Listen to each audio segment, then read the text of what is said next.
Clubhouse. Perhaps you should consider selling the Illinois shares to Risley Sage. Never.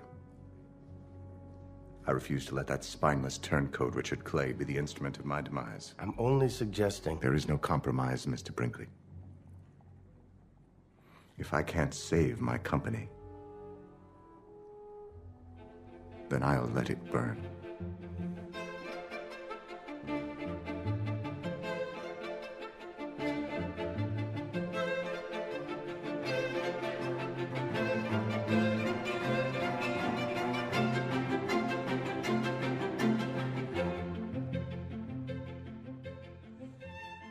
Welcome to New Money, Old Rules, the Gilded Age Podcast. This is Caroline. And this is Mike. Tonight we're discussing episode 6 of season 3, If You Want to Cook an Omelette. It was written by Lord Julian Fellowes and Sonia Warfield, and it was directed by Deborah Kampmeyer. Just a community note, if you want to continue the conversation and get some extra history notes from Mike, please join us on Facebook in the Gilded Age fan group HBO series. And this is just a reminder that we assume you've watched this episode, so we're not going to go step-by-step recapping the episode. We will hit our highs and lows, and we will ask you guys questions, and we hope you send your questions and answers back into us, but there will be spoilers, so please make sure you watched it, and then come on back. Caroline, as a preliminary thought on the episode, I wanted to ask you, and I don't know why we didn't think about this or talk about this really when the wedding episode happened, but wouldn't it have been more efficient just to have Bertha go with Gladys right from jump, help her set up the house? I mean, we send Adelheid and she's not exactly, I mean, I understand what the maid aspect of it, but new land, new people, she knows the Duke better than Gladys. Wouldn't it have made sense? Why didn't we think about that? I think probably because that would a little bit cut Gladys at the knees, I think, because she really needs to be the one that is putting forth her power and showing where she fits in and stuff. And so I think she has to be given like a chance to do that herself at first, with Adelheid as like a little crutch, a little piece from home. But I think she has to be allowed to try that on her own first. I think it's really common for moms to come on in like a month after you've been married, or even a couple weeks in or something like that, maybe help you set up house or something like that. But I think right at the get-go, Bertha's right to give her a little bit of space. So I'm okay with that choice. For episode themes, I don't know what you had, but it seemed to me one of the recurring themes tonight was mothers advocating for their children. We just mentioned we had Bertha literally going across the pond to kind of advocate and set up Gladys in a good position. But then later in the episode, we had Mrs. Kirkland advocating on behalf of William, and we may not like that or how she does it, but from her point of view, she certainly is. And then Dorothy, at the same time, literally at the same time, advocating for her daughter. And in each case, the connective theme seemed to be find yourself a partner that is going to stand next to you and fight with you on the same side against others, and fight for you against others who would come for your neck. Yeah, I think that that's a very fair theme. We had discussed this in previous episodes, but the idea of like you can only run for so long and then you finally have to stop and turn and like have the fight. I think that general sentiment of like everybody is stopping and turning and like actually dealing with stuff. There's been a lot of talk, a lot of lead up, stuff like George's business, Marion, everything. There's been a lot of talk, but this is like we're going to turn and we're going to deal with whatever the heck is going on. We had in our listener question segment, we actually had a new comment from a Danny Murray 77 over on Spotify. This is what Danny Marie had to say. Great combo on a complex episode with so many touchy subjects and trap quicksand plot points. This was the wedding episode they're talking about. My 2 cents. Gladys is a child of 2 narcissists. Children of narcissists don't develop until and unless they get away from the narcissistic parents. I strongly felt for all 4 Russells. I did feel tension during the waiting scene, the waiting for Gladys to come down scene, I believe is what they're referring to. Not because I thought that Gladys wasn't coming down, but because what her parents, brother, and even the staff were going through as a family was compelling, powerful, and very sad to me. What do you think about that? What do you think? Is there a fine line between narcissism and just really strong, type A, ambitious parents? I don't know.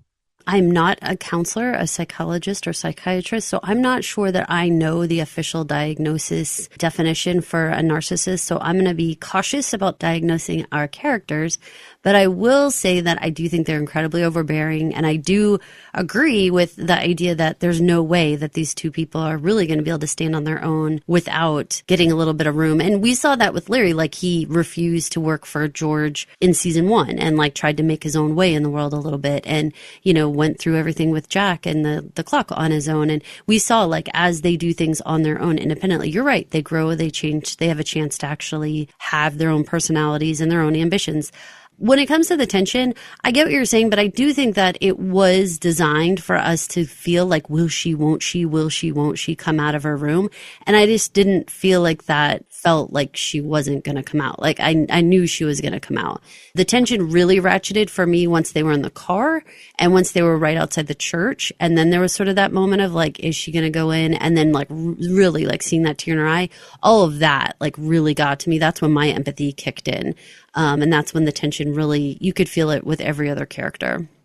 Was it real tension about her coming down, or was it like, I mean, you kind of knew she was coming? Yeah, I mean, I think I even had in my notes back in that episode, it was never a question of if, just when.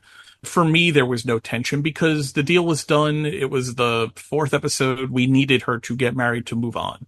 Yes. There was, like her and George had talked about, we were too far down the road to turn back. So that had to happen. And that's really speaking from a standpoint of like storytelling, not so much as like, what do you think Gladys should have done or that type of thing. And we're talking like even above that, like what is a good story? And like we're midway through a season and we have to have some movement going forward. So that's again where I'm like, it's fictitious tension in terms of we know the story must move along. So we know it's going to happen. Let's jump into tonight's episode and the discussion of it. I want to start with Marion, and what she went through. Let's listen to this clip of when she confronts Oscar and finally forces out of Oscar where Larry had been the night of their engagement. Now that your mother is not present, please tell me where Larry was the night he saw Maud beaten. What? It's not important. I disagree. It's important enough for you, John, and even Larry to hide it from me. That's because Miss Beaton seems to be working in a house of ill repute. What was Larry Russell doing at that kind of establishment? Well, I think he was there with a group of friends. That doesn't answer my question. Marion, I'm sure there was no harm in it. Larry visits a house of ill repute and you think there's no harm in it? No, there is, as far as I'm concerned. Marion, I'm certain he was just having a sociable evening time. For me, that was kind of an example of everything Marion was going through in this episode. No one really could console her. No one really could turn her away from what she thought was right and what she thought was the only option she had. So my question for you, Caroline, because I think it's the question that everyone is going to ask is, does Marion act in a way that makes sense? I don't think there's any right or wrong in this situation because our own personal feelings are our own personal feelings. But for you, she goes on, she leaves the Dear John letter, telling Larry, we're saying she explained everything to Larry, that she leaves it with Church for whenever he gets back from Morenci. She doesn't give him a chance to explain himself, which was what Ada's suggestion is. Does this feel right? Does this feel authentic? Or is she overreacting here, which is Oscar's stance? I don't think she's overreacting from my own point of view because right now she doesn't even know what she's reacting to. No one has told her exactly where they were, what exactly was happening, what everything. I mean, we have these sort of just like, it's a house of ill repute and like, that kind of is. But like, I feel like it's worth it to still find out exactly what happened. I can just say for my own self, though, man, I've got some baggage here and I would be hard pressed to not have to go through the period of time where I was absolutely livid, like beyond livid. I don't know if I would need to call everything off exactly right away. Like that was quicker than I was exactly ready for. And it made me do a little bit of a frown at Miriam because I wanted to be a little bit like, are you ready to be in a marriage? Because you can't just be like constantly expecting everyone to act perfect or not be willing to talk through a potential misunderstanding or something like that. Like she wasn't even like willing to even talk to him before calling off their entire life together. That part feels like a little quick. Not that if she ultimately talked to him and then decided, okay, this is not the guy for me, I can't accept this, then call it off. But she called it off really, really fast. The anger level, cool by me. I would be outraged. Is it different for men and women? Like if the roles were reversed and she had gone to some sort of, I don't know what, Thunder Down Under circa Gilded Age, would it be the same or what do you think? I think for me, it goes back to a little bit of what we talked about in last week's episode. For me, the Larry sin here is the lie, is the I'm going to Delmonico's and then went somewhere else. Why give that detail, right? Like, why give the detail of where you're going, dude? Right, because that's something he thought about and then executed. He thought about, I'm going to lie to this woman I just proposed to, and then I'm going to go through with the lie. And then also by inclusion, I'm curious if he told Jack, hey, don't mention anything to Miss Brooke if you see her. That would have been interesting and maybe even more damning had he. Jack clearly was uncomfortable talking about it, clearly didn't want to admit to where they were. Maybe for his own embarrassment, though, as much as Miss Brooks, I don't know. That's fair. That's really fair because I think that, my gosh, I only can assume it would be embarrassing for a man to be caught in this situation. As a man, is it? Or is it like, I don't know, maybe 50% of men would be like, so what of it? This is where I go and this is what I do. I'm not embarrassed. I don't know. I'm 47. I've never been to a strip bar, so I don't think I am probably the quote unquote normal guy to talk to about this. I wonder what percentage of men have been to strip clubs. That is a very good question. And we're talking strip club. We're not even talking like this is not a strip club. This is a sex club. I mean, this is a club of vice. You're going there in order to have sex with a prostitute. Right. From drugs to sex. I mean, anything you want it to be. That's how Larry described it to Jack. Men, women, drugs, boxing, whatever you needed to do or get off on, you can do here at the Haymarket, and which was the Tenderloin area at this time in New York. Oh boy, get this. So I just looked it up. 81% of men surveyed admitted to having visited a sex trade venue like a strip club at least once in their life. 81%. Yeah. I am the only adult male I know. I mean, I live in kind of where I live, you wouldn't be surprised to understand or to know that most guys had been to some kind of establishment like this. I've never really fit in from that, but I would say the percentage was high based on, I think I'm the only guy I know who has never been to a strip club. 81%. It's a pretty high number. I mean, to me, it's almost like 100% at that point because it seems like so high. So then in that case, I mean, I don't know. And also it seems, I mean, I think also we have to take the context of the time here though too, right? We've heard Lena Astor say, we've heard Ada say, men are men. We've heard Bertha said to Frenchie, boys are having fun. Boys will play. Men are men. Society gives them leniency. So Larry, by virtue of being a young male, is told by society, this is fine for you to go do. They haven't said it's fine for you to lie to your fiance, but they've told him it's fine to go here. Mm-hmm. I mean, I'm looking it up and it says that it's impossible to provide an exact number of men who attended sex clubs in 1884. However, it suggests that such clubs were so prominent in places like London and any other upper class city. And that, they use this for everything from gambling, drinking, socializing, pornography, sex workers, everything. I'm pissed at Larry for having gone, honestly. Yeah. Because here's the deal. If it's no big deal, then it should have been no big deal not to go. Right. Either meet them for drinks after, go to dinner before, whatever you got to do, man. I'm not always trying to embarrass him or make him have to not see his friends at all. But if this is all his friends were doing was going to this place and then breaking off to go off with women, then you weren't really hanging out with your friends anyway, because they were each going off with different women. So what were you even doing? You were just going to sit alone and drink and not talk or do anything? with Jack. I mean, that's what, and I think that's what he ended up doing. In fact, I mean, he just sat and had a drink with Jack, and he went and chased MLB. Now, we didn't see what the rest of the night was, but let's assume the best is all he did was have a drink and didn't partake in any services. Is it bad enough, though, that he even stepped foot in there, though, and was so comfortable? I mean, he acted like he was like a ringleader of a circus when he's like talking to Jack when he comes in, and he's like, ha, ha, ha. Like, that's a real like Barnum and Bailey kind of, I don't know, shystery kind of move he does when he first brings him in. He's like, it could be anything you want it to be. I mean, he's like selling it to Jack. That's not like this man's first time in this place or any place like this. So, again, it makes me realize, again, going back to the writing, that I don't know Larry that well. And the little bits and pieces that we do know about him, he can be impulsive. I mean, even the way he acted with the Jack business deal, it was kind of fast and furious in a lot of ways, where it's not like they went to like 100 people, they went to like 3 people or whatever. So he does kind of do things like quick, and it feels youthful, like that kind of like, let's go kind of feel, which is great. And I appreciate his energy, but I worry about this side of him because I don't know if he was going to be a completely loyal guy. It worried me 2 parts to the conversation. One, when the one guy says the whole like, oh, my wife's not going to care. Like, this isn't going to end when I'm married, basically. And then the other guy saying that no reasonable woman is going to be okay with this. Everybody gets it. Like, the temperature of the room is very clear. No woman is going to be okay with this. And if you're going behind your wife's back, you're definitely cheating.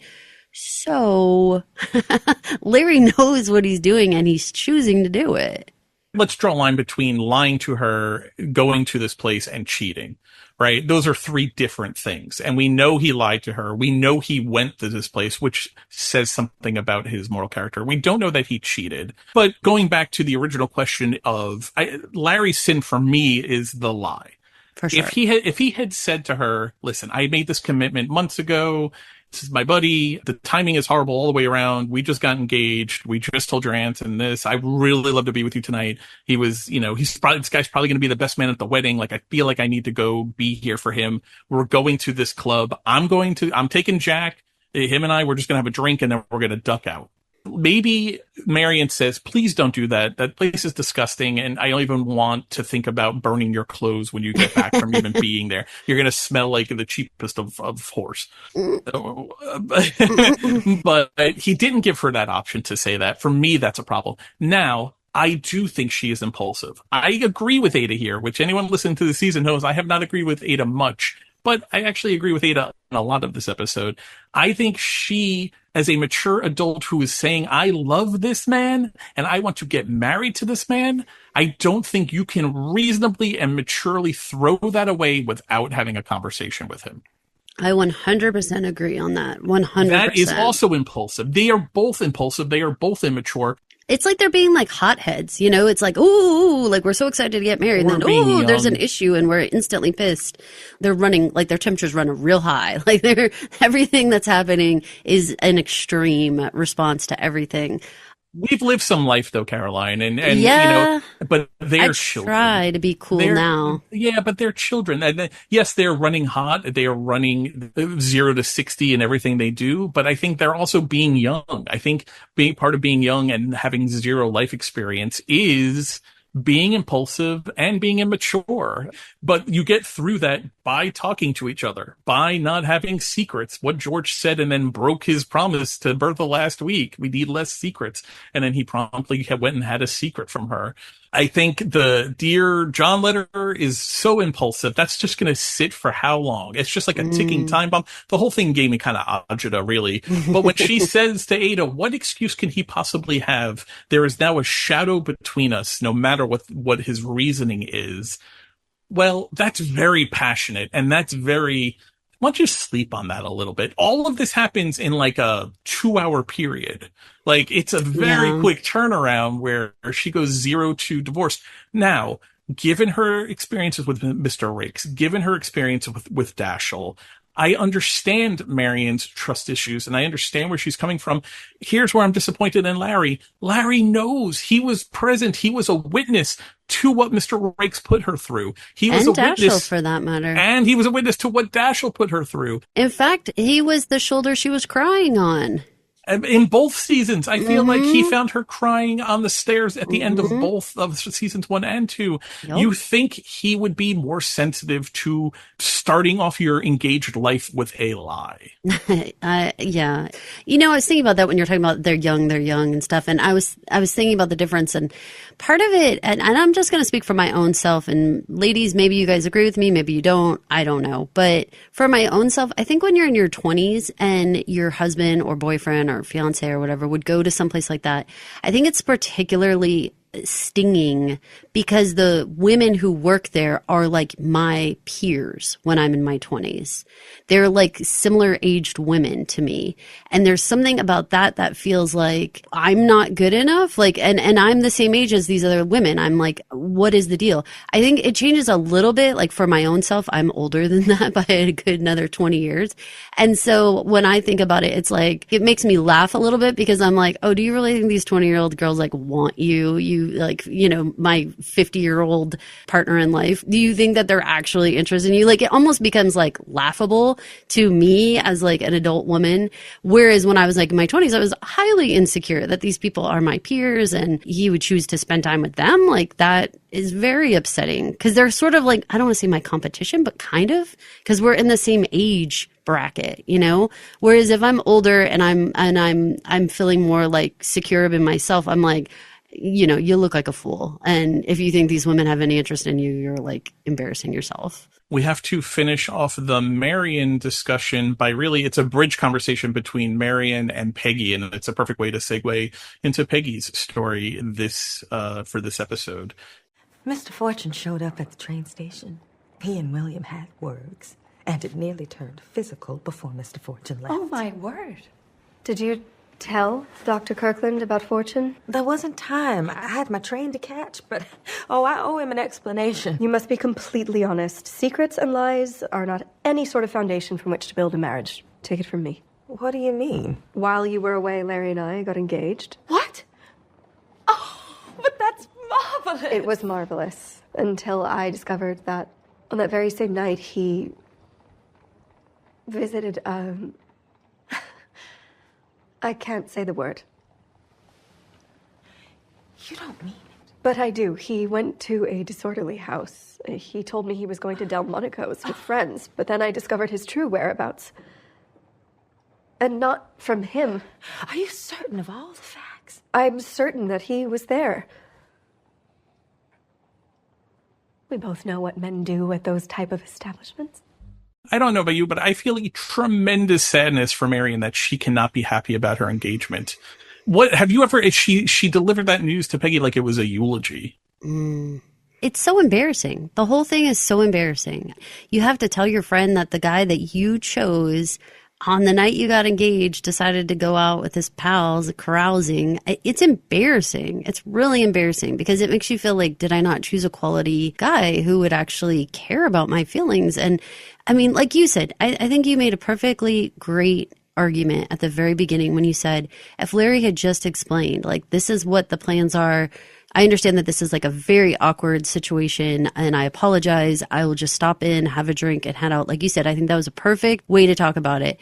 Here's the other thing that we have to remember. Remember that Marion had that little whiff about the widow in Newport. And so she already had stuff in the back of her mind that she was grappling with about like what kind of man is Larry. And then we also have to remember, as cute and funny as all of those sort of inappropriate passes that he was making at her, you know, closing the door, kissing her, going, you know, running her to the cab, all those little moments. Well, on one hand, you can view that as super cute and very like adorable and like new love. You can also, if you put a different filter on it, be like, God, this is a guy who can't keep his hands to himself, who is impulsive, who knows, might act on some sort of lustful moment because he seems to be acting like this all the time. So I feel terrible for her. And if I'm Peggy, I think that she gave very good advice about, like, you know, talk to Larry and like, maybe, you know, find out what's going on. Like, do you have all of the information? That was the best friend question to ask. Like, are you positive you have all the facts? And we hear Marion, she is just making the assumption that Larry went here, Larry fucked something, like, period. Oof. I mean, that's what that clip says. I mean, you know, what do men do? So For that reason alone, she needs to talk to Larry, and Larry needs to come clean with her, and the two of them need to come clean together. You cannot start your life. When she says to Peggy, you cannot begin your life together in marriage, with secrets and lies. I mean, Peggy's like, the hell are you talking about? Like, I'm not engaged. Like, Peggy's not on the wrong page of the script. Makes sense, Marion. Right. But you see it, but it is good advice for Peggy because Peggy is in the same boat right now. Peggy does have things in her past that she needs to come clean to Dr. Kirkland about. But this quickly turns into from a Peggy scene back into a Marion scene again. But you're right. I agree with you 1,000%. I think she gives the best friend advice that you can give Marion in this. She doesn't listen to it. She still delivers the letter to church. She's just so angry. This is, yes. I mean, okay, advice for younger people from two older people who have been in relationships. Take a beat. When you're in these situations, take a beat, man. Sleep on it for a night before you decide what you need to do. Have a conversation. Find out all the facts. Don't just like go off on just little half pieces of information. Like, give it a second. Of course, it does not help when the man you want to be completely honest with keeps telling you, I don't need to know everything, and I don't need to know everything about your past. Let's listen to the conversation between Peggy and Dr. Kirkland. Mr. Fortune gave me a job at the Globe. It was a wonderful opportunity, and I am grateful for it to this day. But in time, he did become something more to me. And I think he would say the same. But as a married man, is he entitled to say the same? I don't want to suggest that this was his fault. It was both our faults. If anyone, it was my fault for saying yes to accepting a new assignment. You'll know that's not how I'd see it. But we all have a past.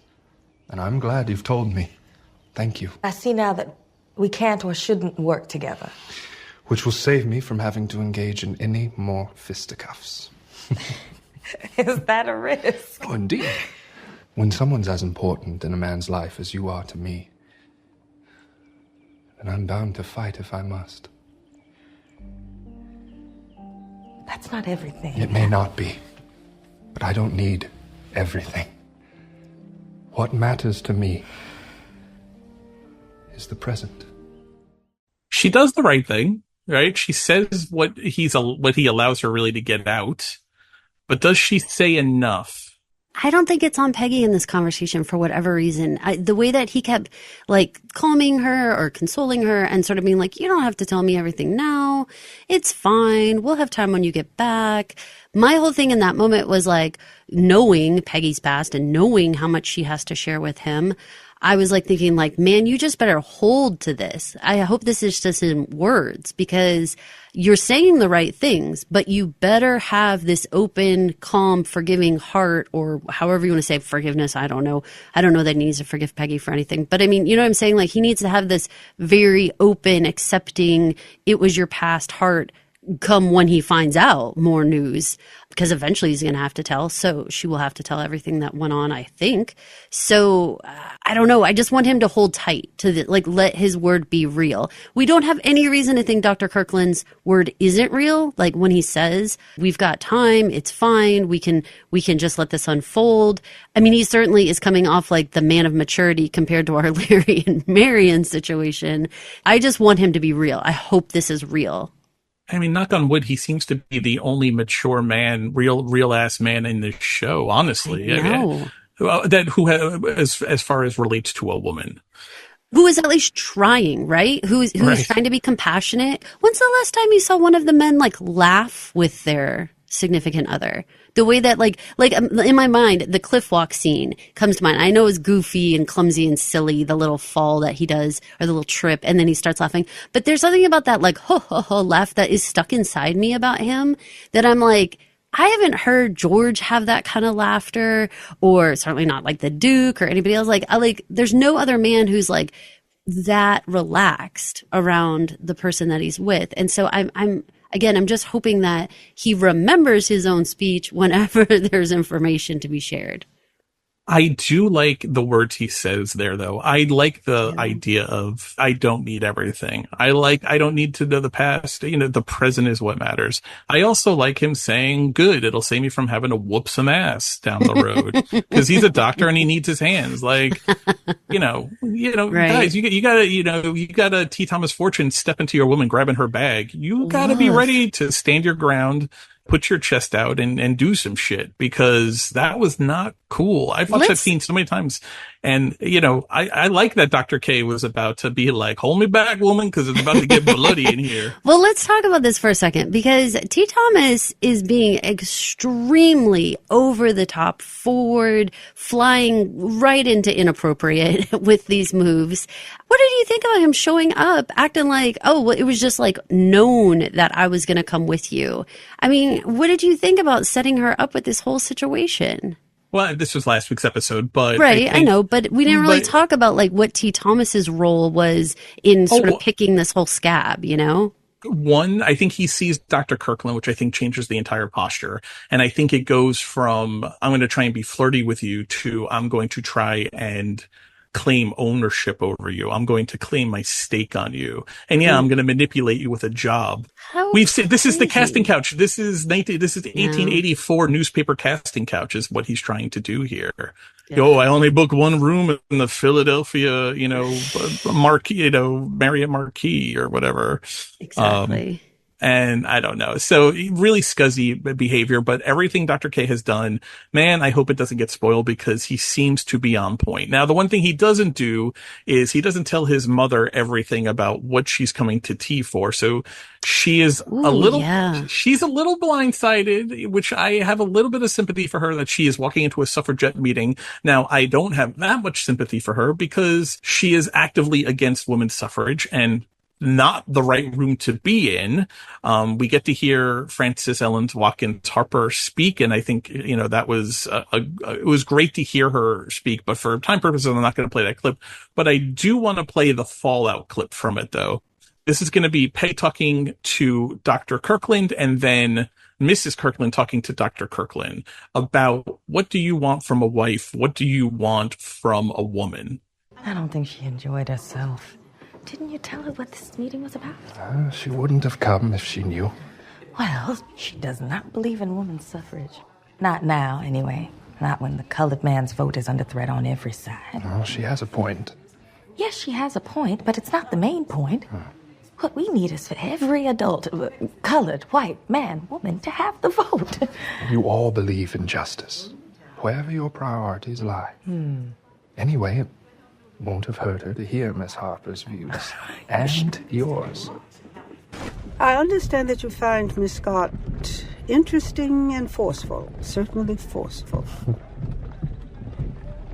Do you see her finding time in a busy life to support your work, to run your house, to rear your children? I'd be proud of a wife who fought for reform and equality. No. You'd be proud of a woman who fought for those things. A wife is something different.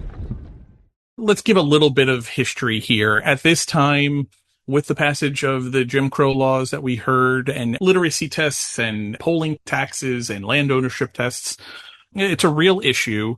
And there was a split in the suffrage movement when it came to Black Americans, because there were some, like Mrs. Kirkland, who felt that Black men were still on such rocky footing with their rights being secured under the various laws of the states and of the federal government, that it was too soon to then push the issue to women's suffrage. And then there were other people like Mrs. Harper, or Ms. Harper, and Peggy, giving the voice to the next generation of women, who says, you don't have to sacrifice one for the other. We need to have a voice and fight for both at the same time.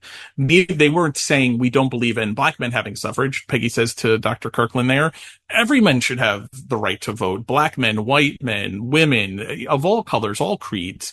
So Mrs. Kirkland does represent a thought of the time, and 19 years out of the end of the Civil War, 21 years after emancipation, it was a thought. It's just not a very popular thought today, But with that background, I'm more curious, Caroline, how did you think on the theme of advocating for your child and finding a partner to stand with you? Does her words at the end of that clip hold any water for you? Is it convincing at all to say that what you're saying is you support a woman, but a wife is something other than just a woman? When Frances Ellen Watkins Harper talks about the fact that her children are grown and her husband's passed away, and so she doesn't have to deal with him, it did have that feel of like, this was such a bad setup, because now she basically said, like, I'm not somebody who is trying to like run a household with little kids and a husband and running like this whole show. I can focus on my causes and my interests at this point in my life. So Mrs. Kirkland is not off here in pointing out to Dr. K that, you know, hey, this is going to be a problem. Like, she's not going to be able to be what you would want to consider like a traditional stay-at-home wife, which is what Mrs. Kirkland would want her to be, because she has all these ambitions. Now, here's the thing. Her son is a doctor.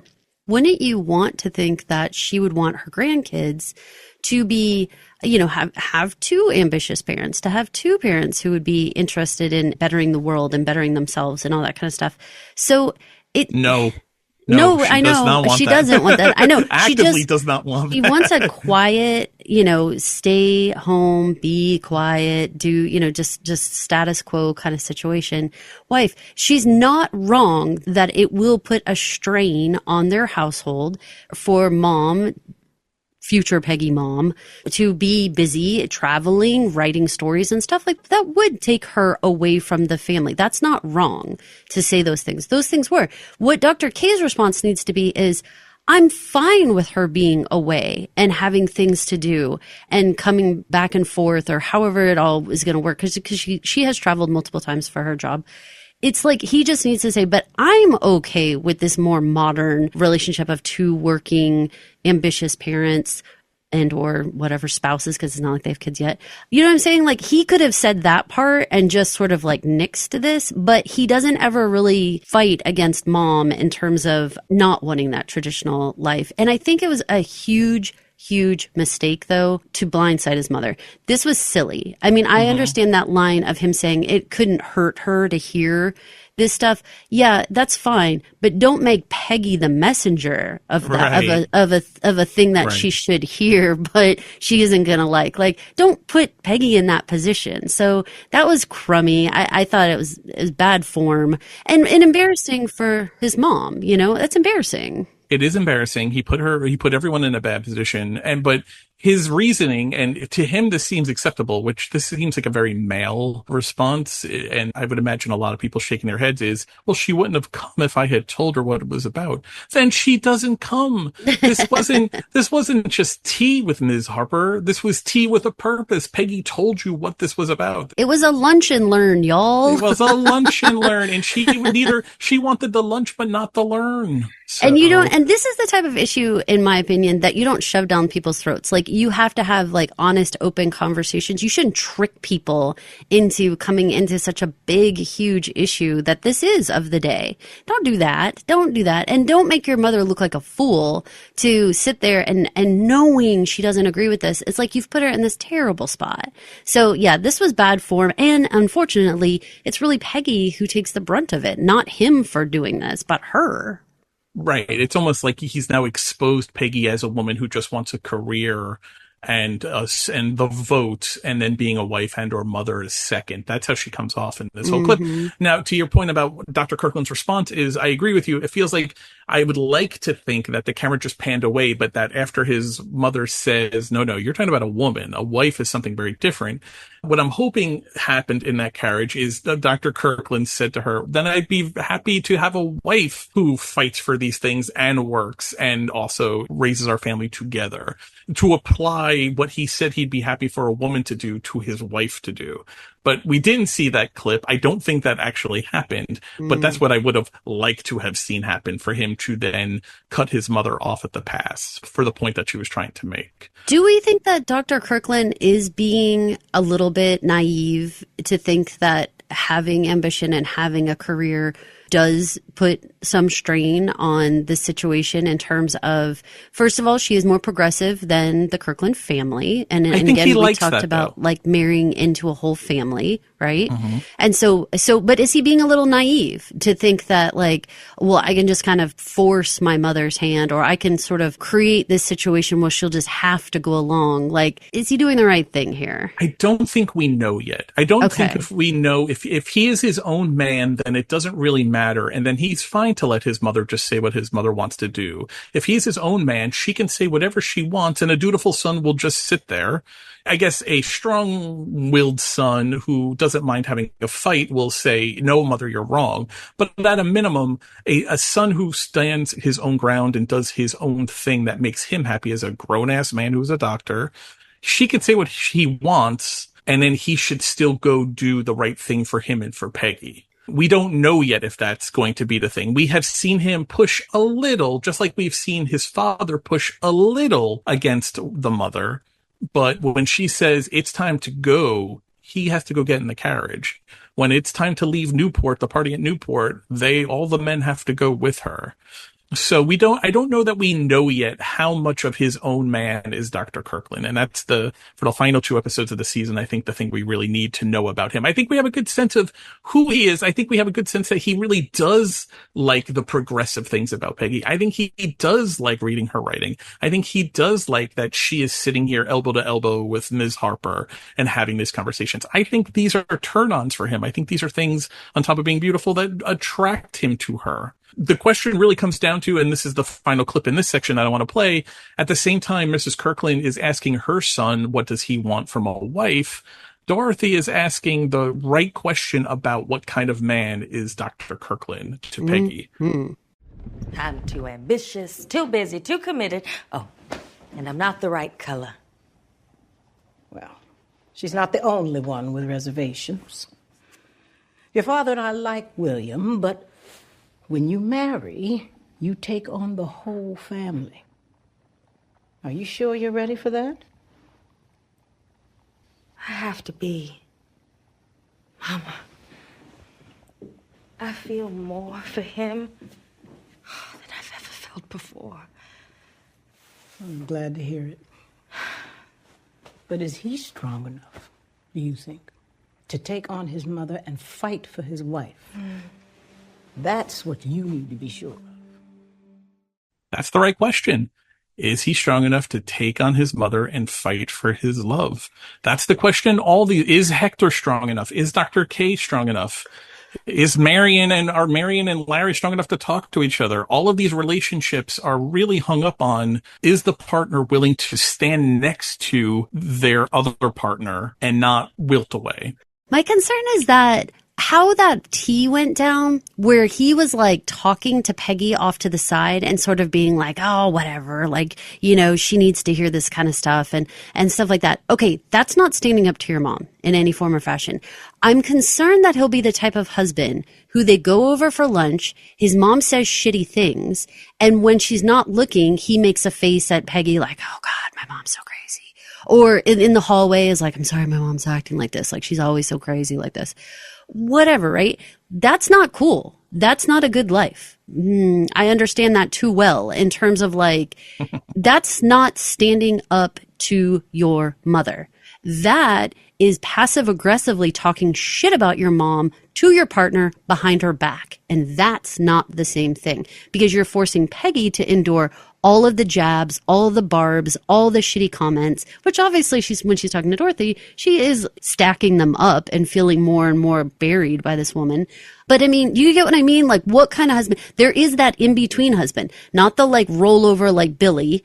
And there's this step right to your mom's face and say, you will accept my wife, my girlfriend, my fiance, whatever we're calling Peggy in the future here.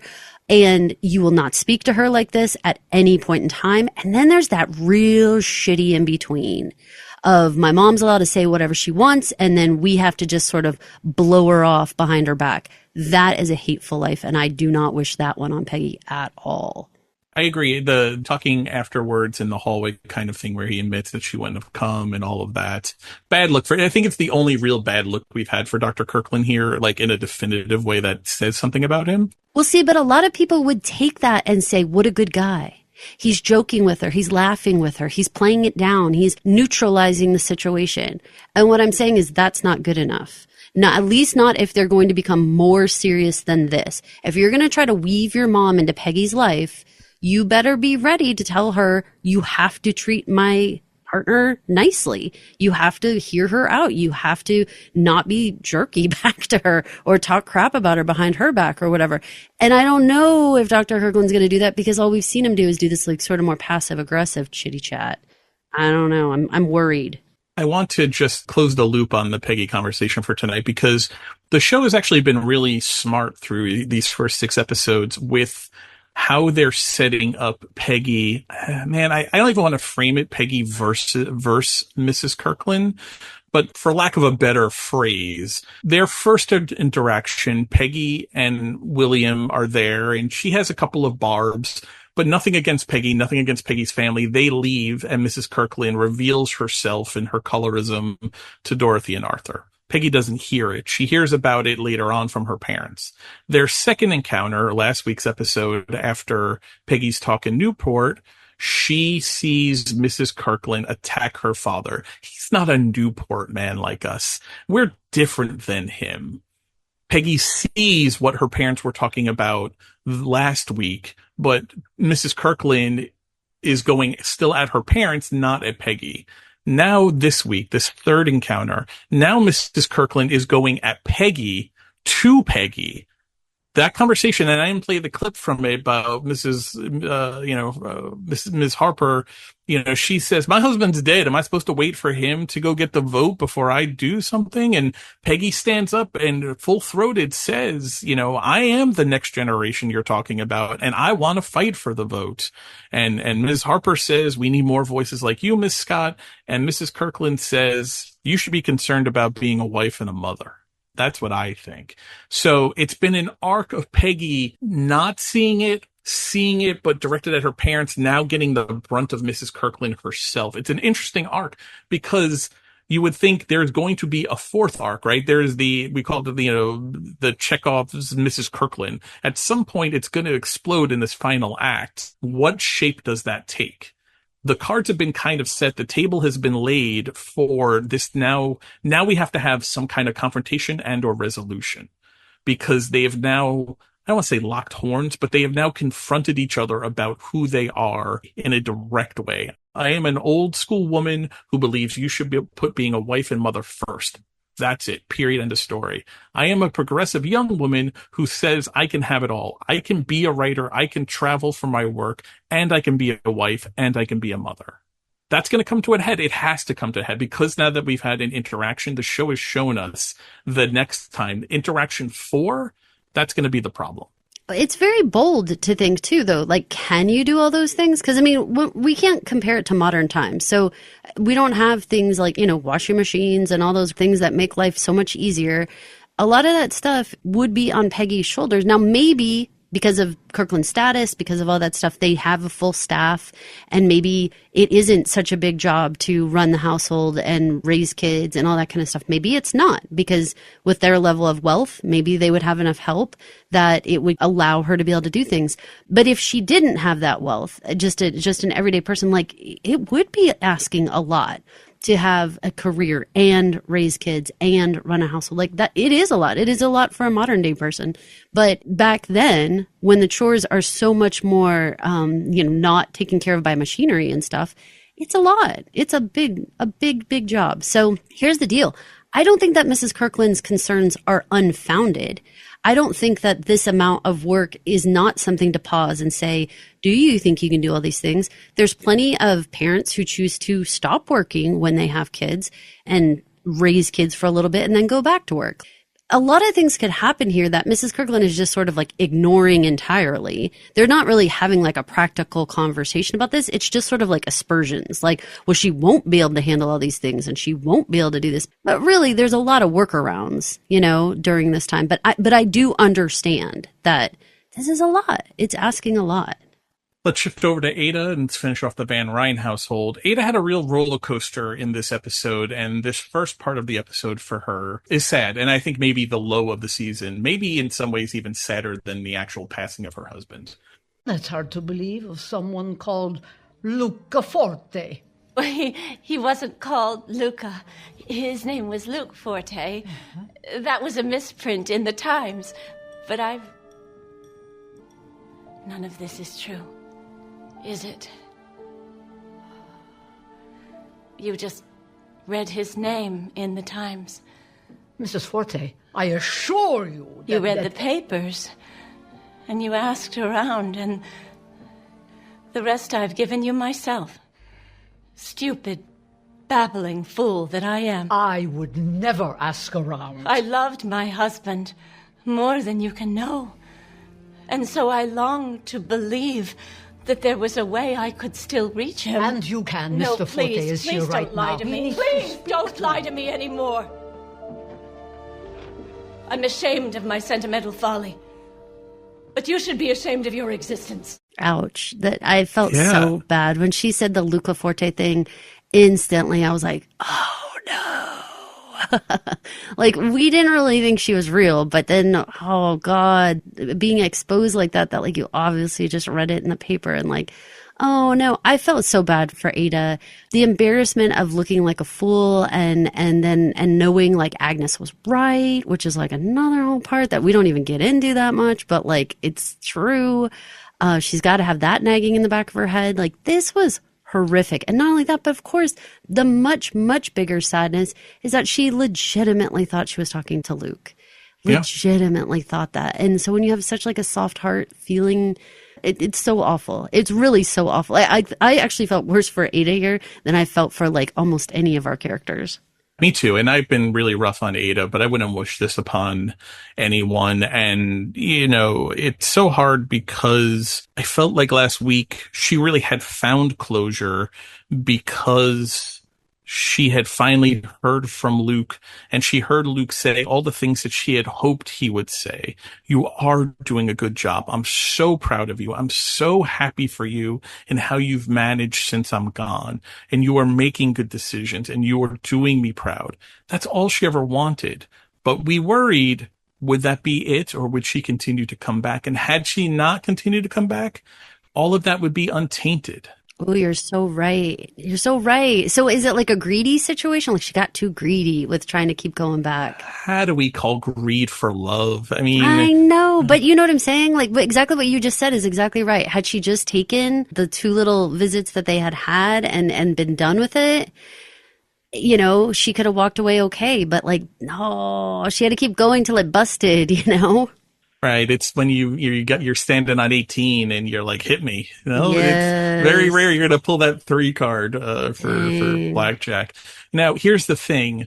And I think what makes this okay at the end, and I think Ada pulls through it because of what happens next. And I didn't pull the clip because I just wanted to talk about it. But, you know, she comes home, she's sobbing, she's disconsolate.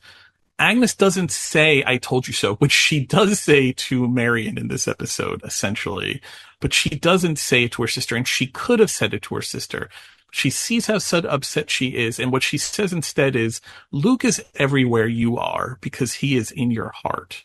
Had Agnes said something like that earlier on, would we have been able to avoid this whole Deshkova thing? Had Agnes been more sympathetic? Had she been the sister waiting outside the room where Luke passed away to hug her sister like we saw at the end of last season? Had she been like that through the morning? Would Ada have been in a better place this whole season? Could we have avoided a bunch of the Ada storylines and her searching so hard? Because I believe that. I believe this idea, Luke is everywhere you are because he is in your heart.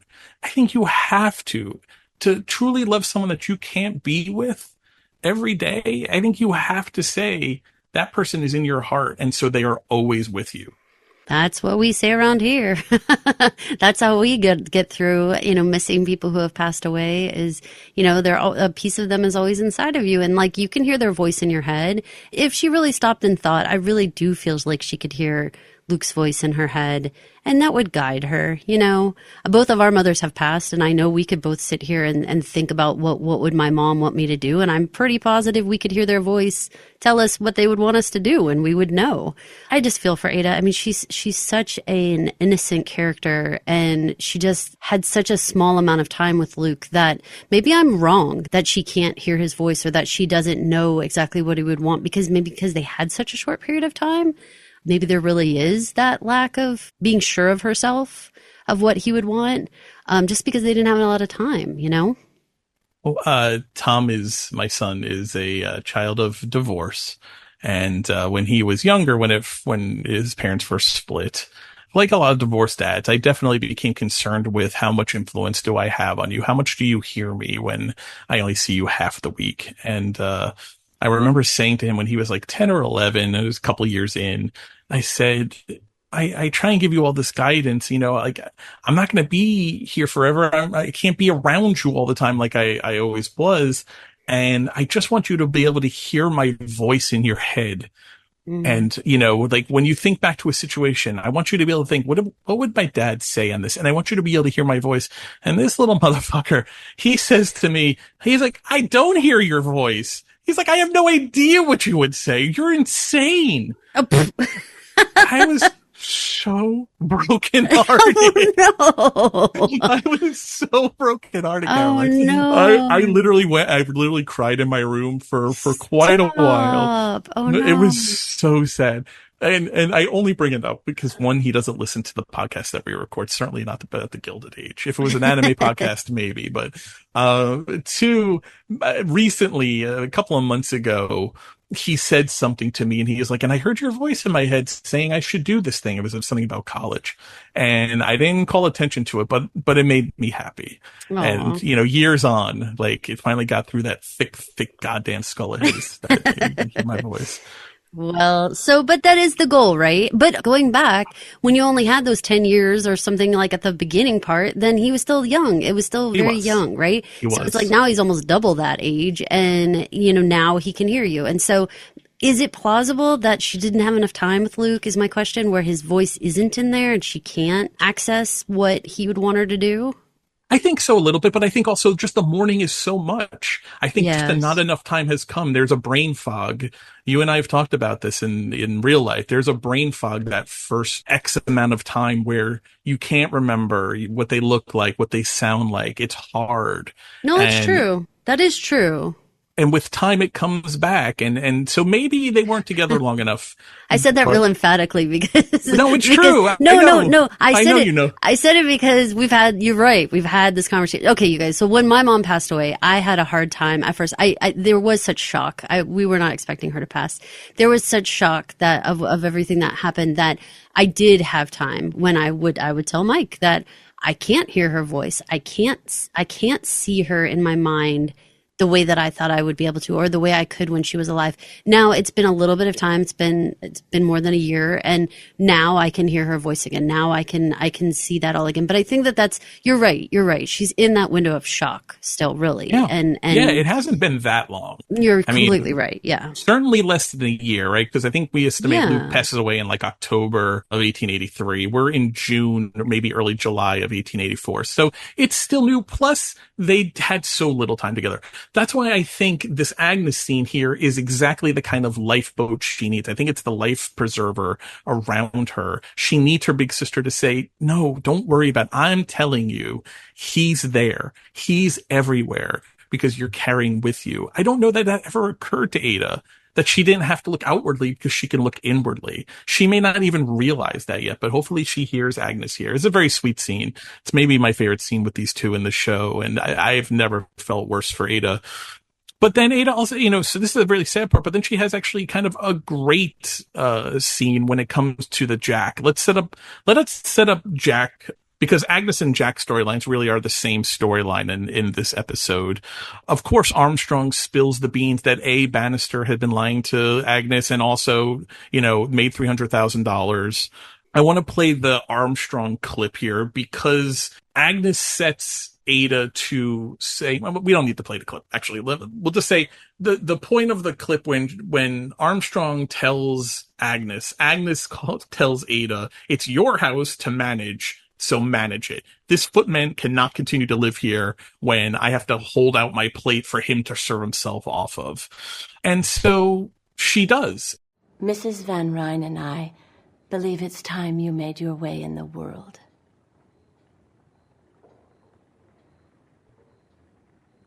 You mean hand in my notice? Your life is different now, John. In a good way, a fine way. Through your own hard work. It's praiseworthy. There's nothing sad about it. Except this house is the closest thing to a home I've ever known. The people I work with have been like my family. I've never had that before. And they'll go on being your family and taking pride in you. So you think it's wrong for me to continue as your footman? Not wrong exactly, but somehow not quite truthful. You've made a different place for yourself in the world, a good place. And now it's time for you to occupy it. We're all so very proud of you.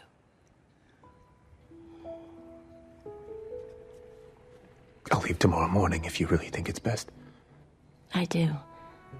And so will you when you've had time to consider it. I hope so, ma'am.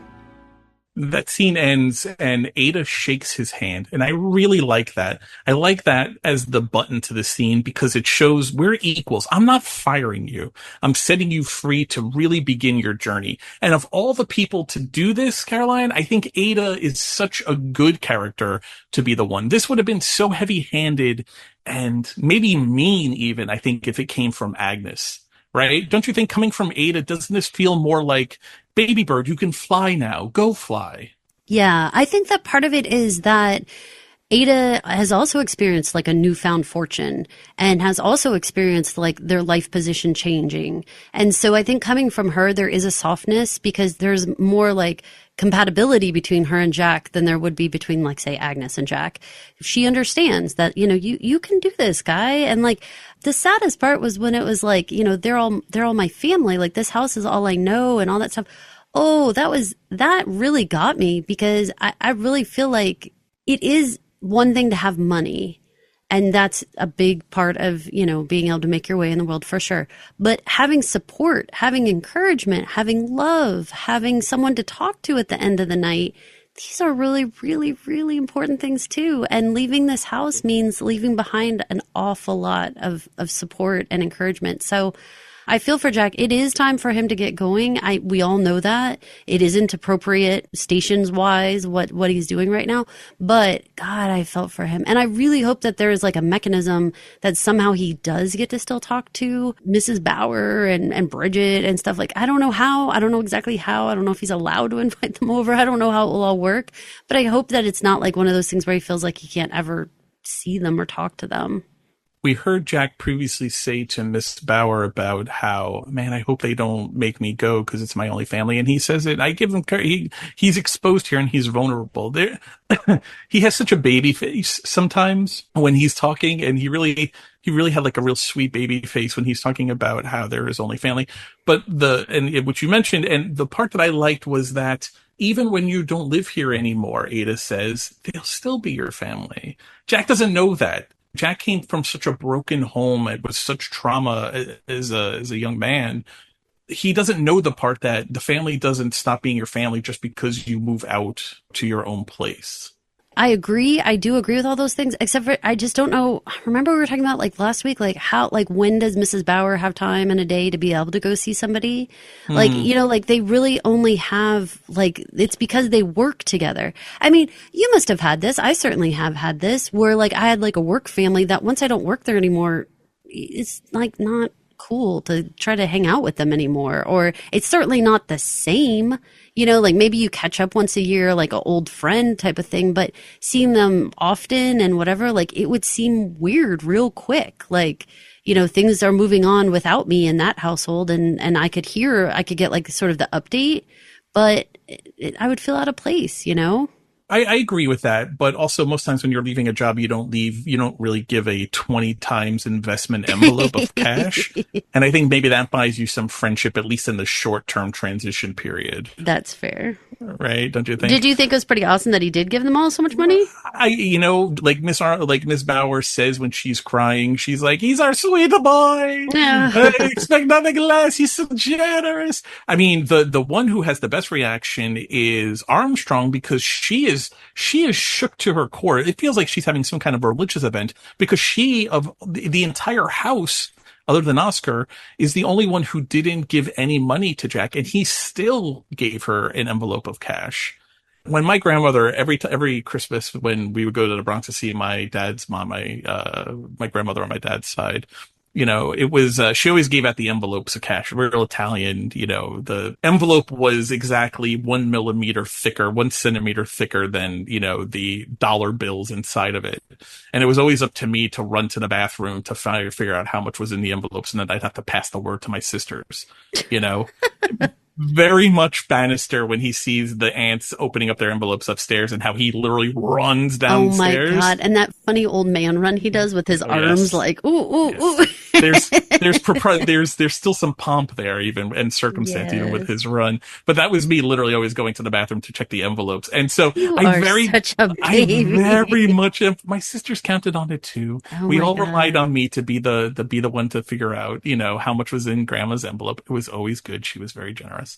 But, so like, I get like that idea of he's leaving something, like he literally left a little bit behind. But Armstrong, I'm curious to see if this changes how she behaves, because she was such a stick up her ass and such a stick in the mud with him, except for that one moment where she gave him actually good advice by accident. She was really such a doubting Thomas about it. So I'm curious, out of all of them, how she reacts to getting this money. I would like to see that maybe this puts her on some kind of, people aren't all horrible. Maybe I don't have to be so mean. Maybe the Grinch's heart grew 3 times. In my notes, I wrote, it was like watching the Grinch's heart grow 3 times, watching her get that. Just for those that are inclined to pay attention to these things in the Van Ryn house, one, I think we have a great season 4 idea. Jack, we see him tinkering and making designs for maybe an early mixing machine.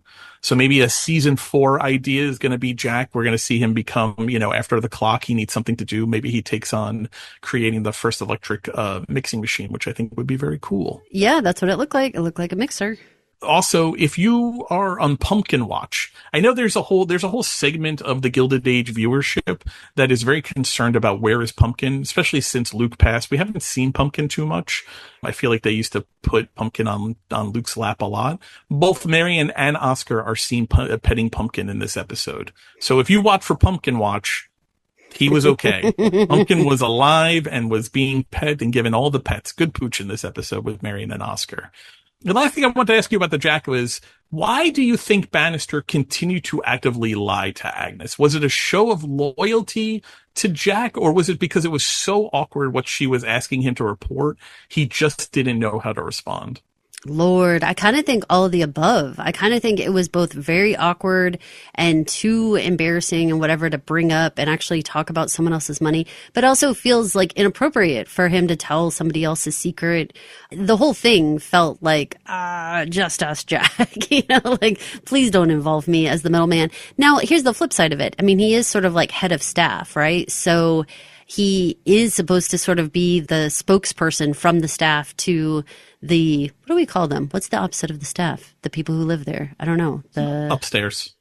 Yeah, but is there another way? Like if they're the staff, who the family? I don't know. The family, right? the family. So yeah, the mistress and her family. There you go. So I mean, like he is the spokesperson, but I mean, it's up to Jack. Jack had to have been the one to like try to say something, but I mean, Armstrong ends up being the one who squeals, which big shock on that, right? Right. There's actually an interesting point. And the reason I wanted to play the Ada clip talking to Jack, and I set it up about saying Agnes screaming at her sister that things are bad, so now you have to manage your house. When they're opening up their envelopes of cash, Agnes goes to ask Bannister, you don't think Armstrong forced him out? And Bannister says, no, Mom, I don't think she did. And Ada says, well, I'm sure he just came to his senses and he left. Ada didn't tell Agnes that she had that conversation with Jack. She didn't tell Agnes, I did manage the house. I did manage our business. Why? I was watching her because she did kind of have like a content smile in the background, you know, like she was being like a little bit small with her smile, but I mean, it was there. I was trying to think about like, why wouldn't she want to own having done that, you know? She did the work. All I can think about is that when you're truly the boss, you don't have to say you're the boss anymore. I like that. You I know, like that a lot. it's like being popular. Like if you're popular, you don't need to tell anybody you're popular. Everyone knows. Right. So it's like, I think this is actually the very first time she shows that elevated level of like, not only did I do the right thing privately, but also now I keep it to myself because that's what the boss does. What the boss does. That's what a boss does. Any boss, that's what the boss does. No. I don't want that. I want to know what happened to the money. I haven't got it. Obviously.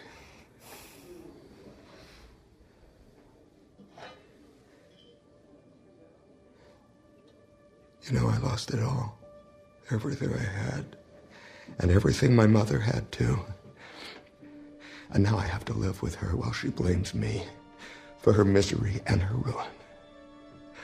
I shall break you in pieces. At least you don't have to sleep with overweight strangers who stink of bad breath and sweat. I want to know what happened to the money. Crowther. You remember Crowther? He was the man behind the whole thing. I was working for him. He took me on to... To what?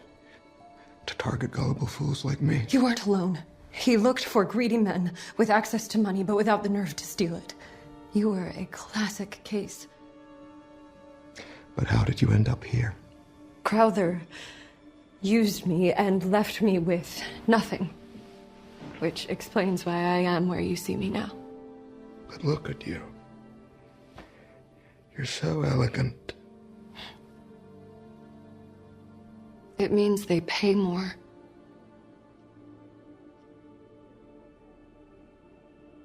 Don't pity me. I'm tough. My father lost me in a card game when I was 12. Good Lord, with all of the Maud backstory there. Sincerely, dude, can I just say that I was cool. Especially that, like, when she was like, Crowther, it was Crowther. I was like, all right, girl, you're still probably lying here. Who knows what's going on? But when she says the line, my dad lost me in a card game when I was 12, that's when I sat back and I was like, like now my compassionate heart, you just exploded it. And now I feel so terrible for everything going on. I mean, you and I just had a very lengthy conversation about this house of ill repute at the very beginning. And now here we are actually getting a one-on-one with one of the ladies. And now I'm feeling all sorry for them. And like, this is awful. And so she maybe not know how to feel anymore, to be honest with you. And I kind of felt that about Oscar. Like some part of him, you know, obviously when he was fingering that like candlestick kind of thing, I was like, oh, whack him in the God. head, whack him in the head candlestick. It had a real Clue vibe there, didn't it? Like, very much. Like Oscar in Room 12. Right? With the candlestick. Yeah. But you could see him almost having the exact same moment that I was personally having in my own head, which was like hate, don't understand, disgust, compassion, oh shit, this is way worse than I thought, oh crap. And then flowing into like this, you're not going to get what you want out of this situation anymore, Oscar. You're just not. How ballsy of her to start taking a strap off. Did she really not realize in the end that he was gay? That's a good question. I kind of thought that it was like, yes, he is gay, but then I don't think he was ever presented as bisexual, but at the same, I don't know. I think she was just going with maybe I can do this and maybe he will somehow get distracted and we don't have to have this uncomfortable conversation. Cause there's plenty of men who would, you know, maybe have had and he definitely had a couple drinks at the bar. And so maybe it was sort of like, I don't know. And I mean, you know, I don't want to be too graphic. I want to say that there are things he could do, right? That would still be fine. I think she was just trying to distract from this very terrible conversation she didn't want to have. He really did put the romantic moves on her when they were courting, though. And remember Aurora having that conversation with him where she kind of hints around of don't make a fool of her, of Maud. Like, don't mess this up with her. And I had always taken Aurora kind of giving like a wink and a nod of, be careful what you do to this young woman and her reputation, which is what John says to him last week, is you were prepared to ruin her life by not giving her everything she would have expected in a romantic physical relationship. So I think no. I mean, yes, I do think there's a part of her who's like, all right, this is just what I do when I come in room 12 and you have to buy me a drink. All of that is code. Buy me a drink so we can talk is code for I take the strap off. But I think there is a part of her when you say that sounds so weird. You say take the strap off. That sounds so strange. Well, she started removing she pulled the sleeve of her dress down. That's what she did. But it was the strap of the dress. I know. But when you keep saying strap on, take a strap. It makes it sound like so much more dramatic. This is where I insert 5 minutes of me saying strap. Or just put in the whip sound or something. Like it sounds so much worse than it is. That happens in room 69. Right. The straps are in room 69. Right. A couple of questions. Should Oscar feel better that he wasn't the only dupe? Because she certainly says it like that, but I don't know if that's as persuasive as she thinks it is. Oh, no, I think there's nothing to feel better about, like nothing at all to feel better about this situation. I mean, because everything that keeps happening is like, it's just worse information. It just shows how she was in such a shit situation as well. None of it is better. None of it's better because at the end of the day, all he wants to do is get the money back. And once it's very clear that she doesn't have the money and there's no way to get the money back, then it's just like beating a dead horse, literally. Like, what are you going to do now? To add to the empathy, if you're so inclined to start feeling bad for Maud, even though she says not to pity her, I don't think it's in that clip. I think it continues on in that scene, but I had to edit for time. She says essentially she's an indentured servitude here at the Haymarket. She owes the owners money and she's working it off. Now, the part that you don't maybe realize, and especially at this time, you didn't escape from indentured servitude. There was always some more debt to be paid. There's always some more vig, some more interest that you had to account for. She's never getting out of this situation, except for if your former fiance, who you swindled out of all his cash, buys you a train ticket and gives you $100. Here is your ticket to Sandusky and $100. What? I steal everything you have and you give me $100. And a ticket to Ohio. But why? I don't know exactly. But it seems to me I was ready to spend my life with you. Surely I should get you out of trouble now. Or I should try to at least. You're a strange man. Where did you find the money? I'm working. I'm a broker again, despite certain setbacks. Now you better go, or you'll miss your train. I don't know how to thank you. No, don't try. But stay away from New York and find a better life. So last week, one of our themes was closure. Is this closure for Oscar? Is that the real reason that maybe he can't voice here? He gives a reason. He says, because I was prepared to marry you, so I feel like I should at least save you here. But is he really saying, I need closure and this is how I get it?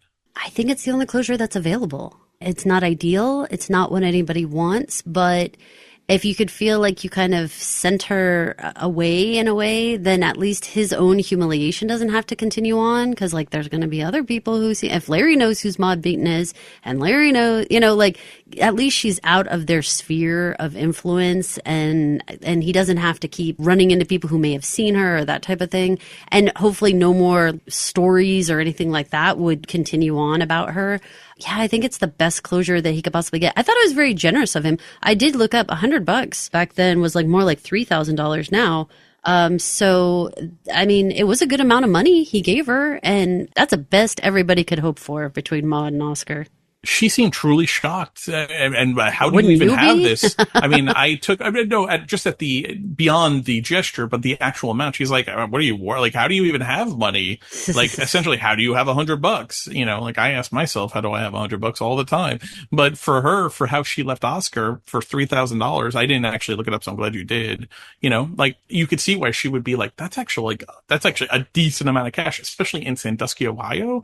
I'm sure $3,000 or $100 probably goes a decent way. Now, it occurred to me, I don't know why it hadn't occurred to me. I guess because she was using Dolly Trent at the Haymarket. Maud Beaton's probably not her real name either. Isn't that weird? I would guess not. Yeah. They had all these experiences together, good and bad, mostly bad. And Maud Beaton's probably not even her real name. There's a fair shot I might have asked at the very, very end when I gave her the money at the train station. I might pull because it's a little bit like Pretty Woman when he has her take her wig off and realizes she has like red hair. It's a little like that. It's a little like, let me just tell me who you really are. Tell me what's your real name? What's your real everything? You know, tell me something that's real here so that I can just feel like I'm not absolutely crazy. I think I might have asked at the end. I might have been like, tell me your real name before you go. Like, that's the only thing I want to know. But maybe you don't want to know, because if you know her real name, maybe you can look her up. But I kind of do want to know. No, I understand. That's just Caroline. From Oscar's point of view, maybe. Nah, he's not going to look her up. It's over. Sandusky's the end of the line for this toots. One thing I like that we didn't comment on is, as far as line delivery goes, I love when an actor really nails a line delivery. And in Room 12, she says something along the lines of, you know, I'm sure you hate me, but this, and this. And he's like, of course I hate you. That was funny. It's such a good Oscar line that only Blake Ritson really could have nailed the way he did. And you guys, by the way, Blake Ritson? Yeah. Blake Ritson, you know who his partner is? I believe this to be true. I do know, but go ahead. Well, so who is his partner? You say. You say. Lady Sarah, isn't it? Lady Sarah. Lady freaking Sarah in real life. Lady freaking Sarah and yeah. Oscar. Yeah, and Oscar. So are they married or just together? I just saw them as referenced as partners. I don't know their life beyond there. It was a headline I read, but I was like, what? I don't hate that. I love that. They are married. Hattie, right. Yeah, Hattie and Blake are married in real life and have 2 children. So they've been together more than just a season getting together. And guess what? Lady Sarah is much more beautiful and much more, I will say, approachable in her regular look in regular life. Are you saying less stick up her assy? Less like that faux mohawky thing she has going on. Less like her eyes are bugging the frick out of her head. Less all of those things. Although I think you can kind of see that Blake and Hattie kind of have similar acting styles in that they both have very distinct characteristics about their character. Like pointing back to Oscar, that AKA Blake, the way that he laid around still on this couch, even in this episode, every time he would be on the screen, I'd be pointing, be like, everyone look at Oscar. Look at how funny Oscar's being, because he's always so slumped. He's always draped over the couch and flopped on everything. It is. It's for the pumpkin watchers. I'm on Oscar flop watch. Of all of the character choices that people make in this show, and people make a lot of character choices, Oscar sitting on things or laying on things is by far my favorite thing to keep It is funny. Let's close the loop. We got to finish Oscar. Cue the I will remember you song, because Oscar can never have things happy. Oscar always has to be in kind of perpetual misery. I like this new version of Oscar Van Ryn. You think I was foolish? I think you were kind. I didn't get the money back. She wasn't to blame, not really. Crowther was the thief, and he tricked her just like he tricked you. So we're both Crowther's victims. Aren't you? She probably won't change her ways, but she might. And if she does, it will be you she has to thank. Well done. This is where we part. I'll see you on Tuesday, where I will produce Mr. Hightower for you to charm into becoming your latest lucky client. You are my savior.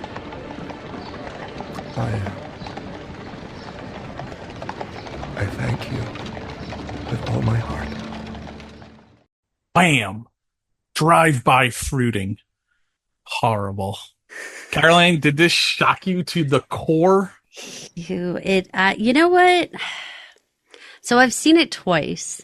And the first time, yes, I jumped completely. Although I will say, I don't want to say that it was telegraphed that he was going to be hit right then, but I will say that there was a lot of clumsy sort of movement around, like after they were, like when they came out, and then normally our edits are like pretty quick.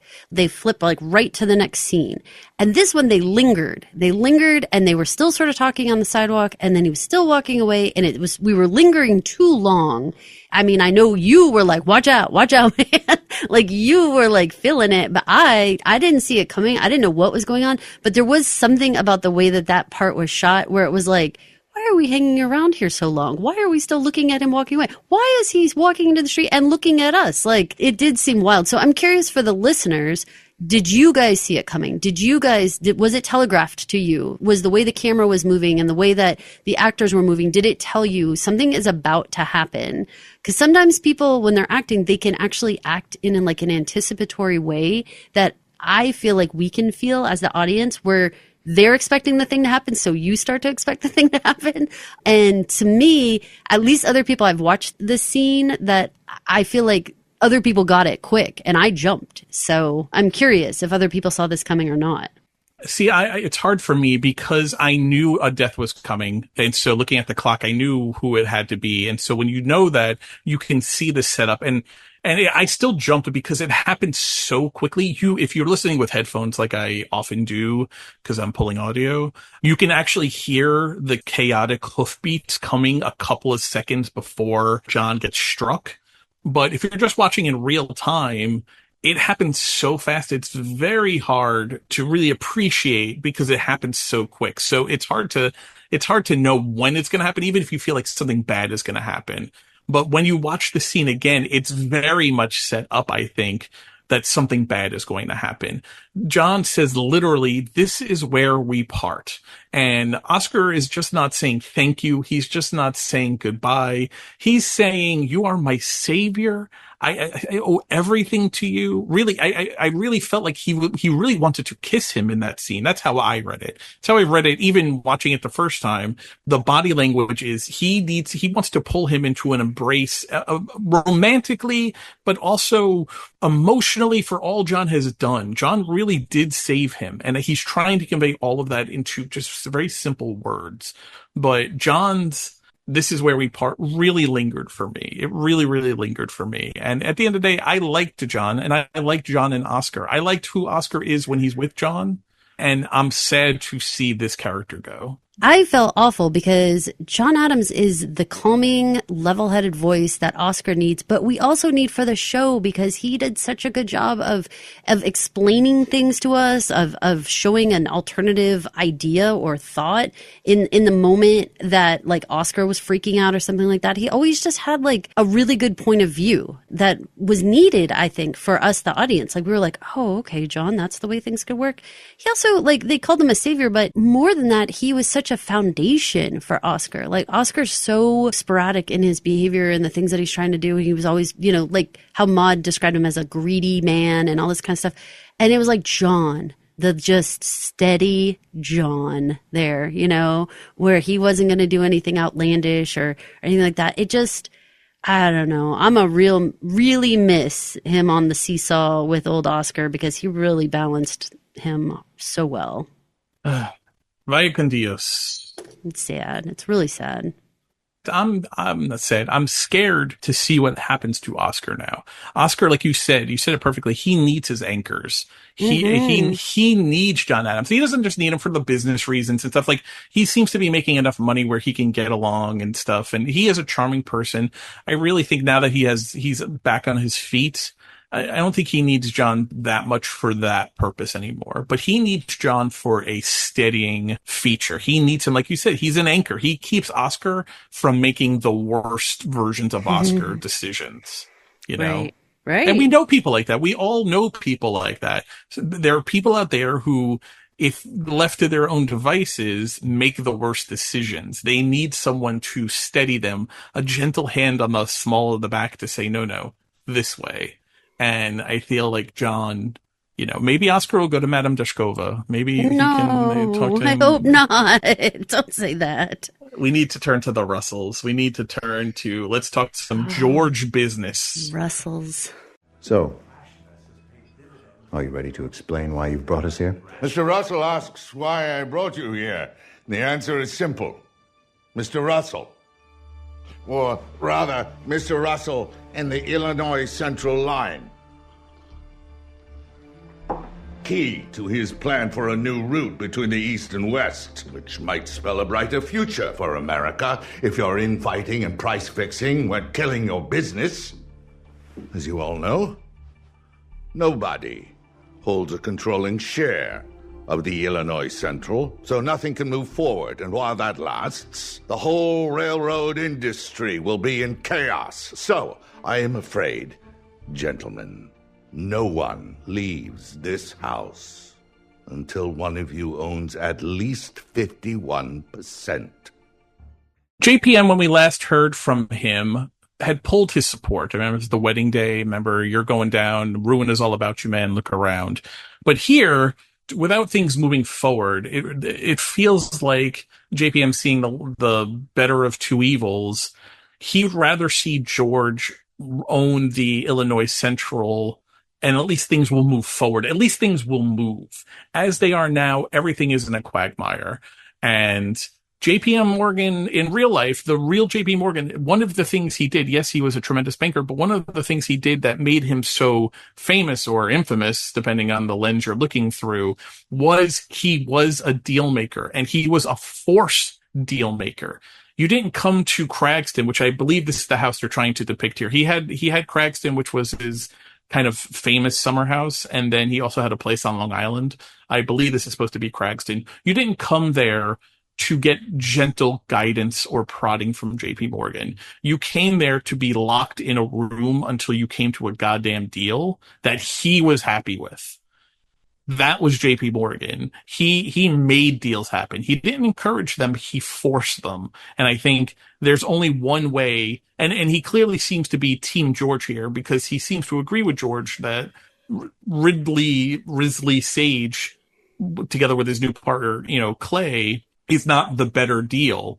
But what did you think of this? What did you think of JP Morgan exerting? These are powerful men. You have the two Merricks. You have Risley Sage. You have Clay. You have George and Brinkley. This is some big dick swinging here to bring these men and essentially say you're locked in here until you reach some kind of deal. I was having flashbacks to, if anybody watched Succession, I was reminded of the episode where Logan makes them play Bore on the Floor.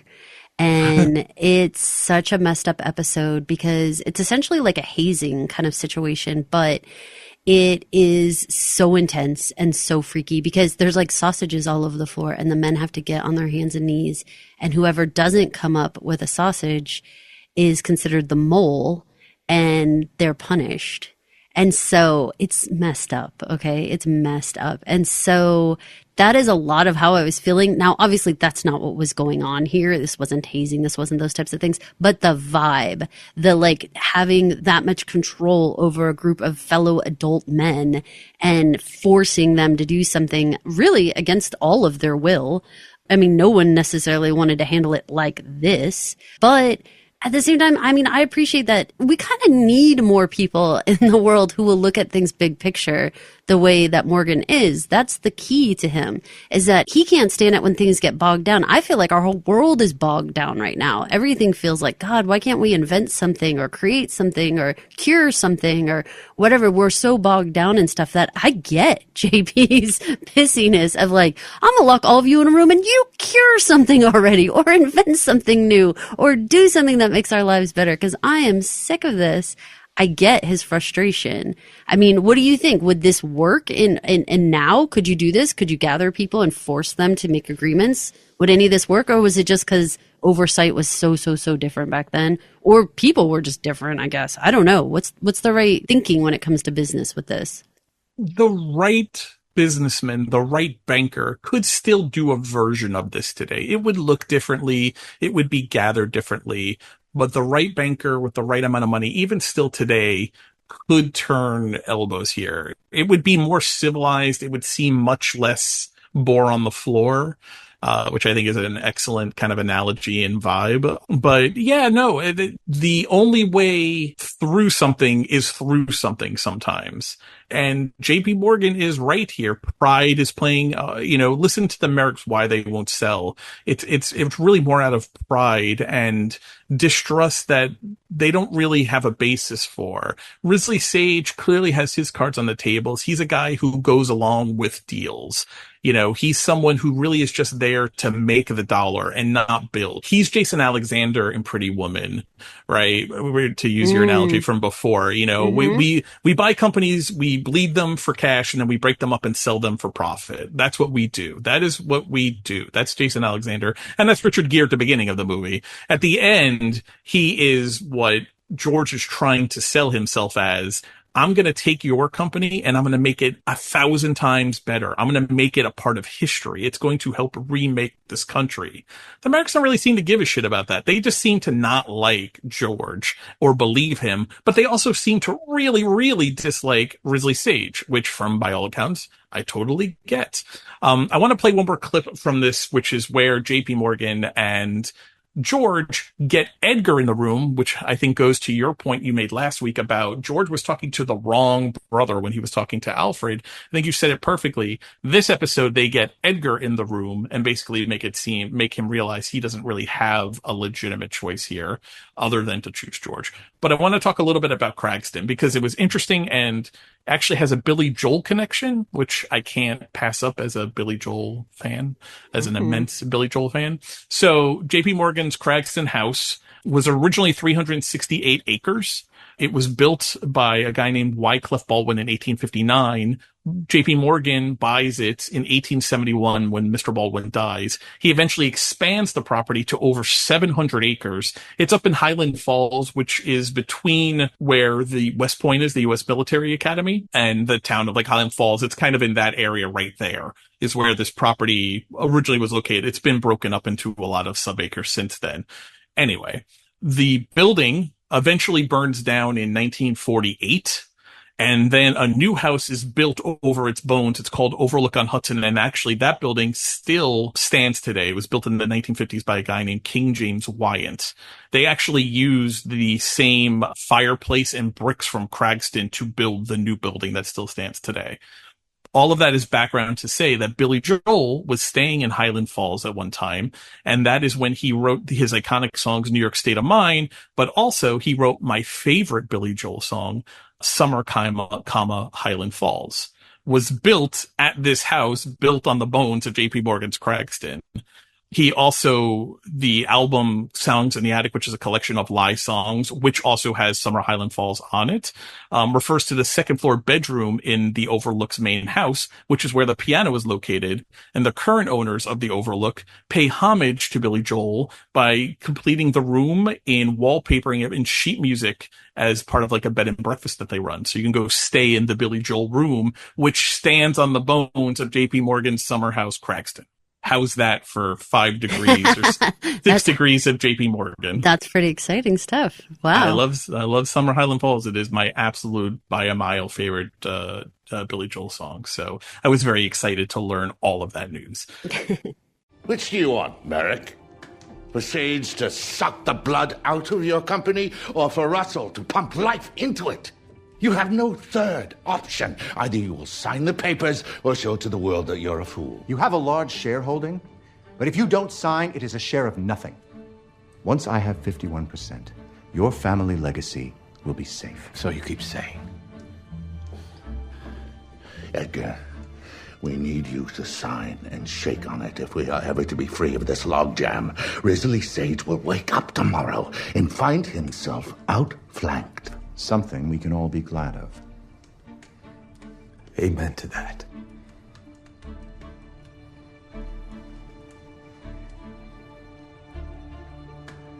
Very well, I'll sign. But in the company of my lawyers, and back in New York. Your word is good enough for me. Every time I hear your word is good enough for me, I think back to Jacob in Yellowstone saying how he couldn't get a mortgage anymore on a handshake because his word was not good enough anymore and the banker required paper and collateral.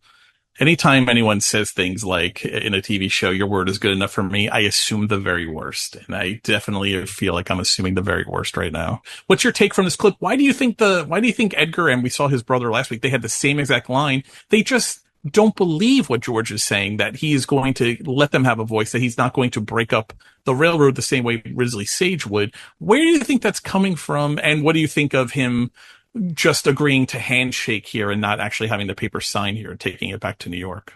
Oh, I mean, you're a contract lawyer. I think that you got to speak on that all day long. I think that you're right. Over in Yellowstone, there's some very, very, very specific language that says, like, we can no longer trust a man's handshake. We need collateral. We need a lot more than this. So, and we're at the same time frame, really, in a lot of this.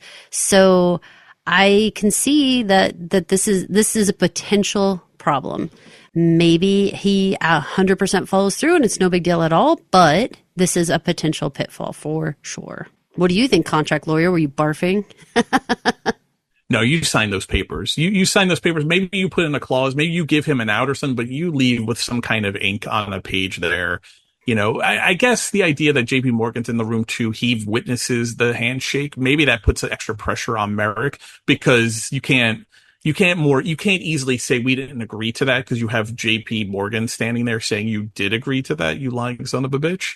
Right, but what recourse do you have besides being like yelled at? I mean, I suppose that JP Morgan acts as if he has the reach to like ruin other people by doing things and he wants to do. And you're right. You're right. He does. But would he? I don't know. Obviously took this all serious enough. I mean, some part of me would be like, look, we're here anyway. How's about we just stay here for another 2 days and have some great dinners and conversation, and you get your lawyers here. That's how I think I would play it. I'd be like, we can get horses to go get your lawyers and get them here right now. I would not leave, in all honesty, without something, even if it said something like, we agree to sell to George Russell pending review by our lawyers, whatever. And even if that's a weak ass contract, which I believe it is, I still think that I would want to put something down in writing and have JP sign as witness. Well, and also, had they done that and brought the lawyers up to them and not really left until it was a done deal and pushed back on it has to happen back in New York, meaning Manhattan, it avoids what happens next. Clay in the carriage with Risley saying, George is stretched. He's lying to all of you, and I know where the bodies are buried. Risley Sage, literally, this guy's like the fucking crypt keeper. He's like, time to start digging them back up. I know, he's like so the Penguin. Weird. Dude, do you realize, I think it was last episode or the episode before, where we literally said Clay knows where the bodies are buried. So when he said, I know where the bodies are buried, I was like, he said it. He actually said it. And this is so painful. And yeah, you're right. You are exactly right.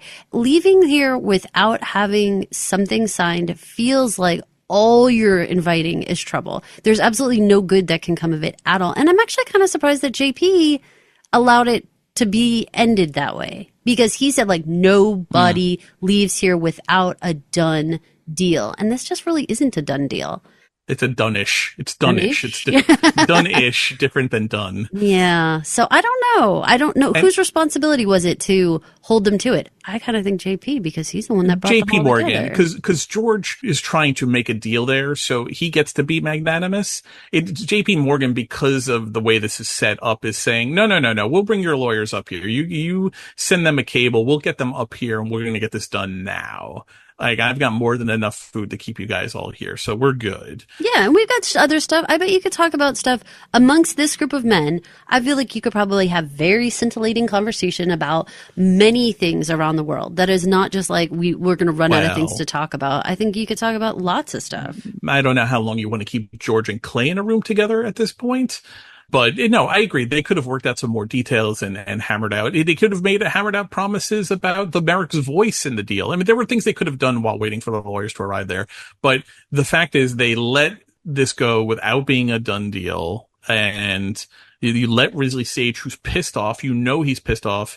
And so the next day or the next couple of days later, George sees this New York Tribune headline that reads, because I zoomed in on it, Russell Industries in trouble. Insider says there is nothing behind the stock, which of course leads to a run on the stock. Russell Industries stock price is plummeting, which anything that they're guaranteeing with Russell stock then becomes valueless. Anyone who follows stocks, this is what was happening with Elon Musk a couple of months ago. His collateral for the $1 billion that he bought Twitter for, or $3 billion he bought Twitter for, is secured by the value of his Tesla stock. And so when Tesla collapses, if the price goes down, he has to worry about the collateral being called on his deal to buy Twitter. So that's what George is relying on, is the value of his company, one of the last not to fall in this spreading panic of 1884, and now it's falling. Brinkley says, which we do, let's back out of the deal. George says, we have to stabilize the stock. I will find the money. But he also says, I should have killed Clay. He picks up right away, this is Clay. He says to this guy, Brinkley, who he doesn't really know that well, as far as we know, I should have killed him. Dude, you can't say I should have killed the guy. Agreed. That seems like something that's an inside your mind thought. That's not something that's an you inside say voice. Outside your head. For the second week in a row, we hear George say everything is on the verge of collapse. But he does vow to find the money to stabilize his stock, which makes you think of what, Caroline? Oh, Lord. We know that it's Gladys's allowance for sure, right? That's the only place. Where else we got? The Morency deal? No, I think it's the allowance or even the dowry if the dowry hadn't been paid yet. We don't know how. If the dowry I kind of assume that no, dude. You would think, but that allowance has to show up on a monthly basis, and that's probably a no, amount of money. not monthly. It was like January and July. It was like 2 times. Okay, good call. Yes. So it was like twice a year. Mm-hmm. Semi-annually, not biannually. Yeah, okay, but that would make sense though, because we're actually heading into July, right? The wedding was in June. We're going to be in July. That first allowance payment would be due very, very soon. If he has to pull cash in an emergency situation, across the pond should be very worried that money may not make it, because he has to come up with that cash somewhere quick. Let's play the final George clip, and then we can finish up with Bertha and Gladys. I've tried every bank in New York. I've even cabled my contacts in London. No one is willing to part with a shilling. And Mr. Morgan? He hasn't even answered. He said there would be chaos, and he wasn't wrong. If this triggers a panic, it could be 1873 all over again. If you've exhausted all other avenues, perhaps you should consider selling the Illinois shares to Risley Sage. Never. I refuse to let that spineless turncoat Richard Clay be the instrument of my demise. I'm only suggesting... There is no compromise, Mr. Brinkley. If I can't save my company,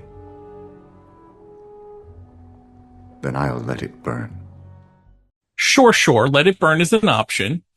You could definitely do that, but we've heard that kind of talk before. Remember, we were talking about this last week about how when Bertha and George were always on the same side of things, they contemplated the business collapsing. They contemplated losing everything, and they were undaunted by it. They both had the idea of we would just do it again and do it even better. So what do you think has changed since that bravado from a season or two ago?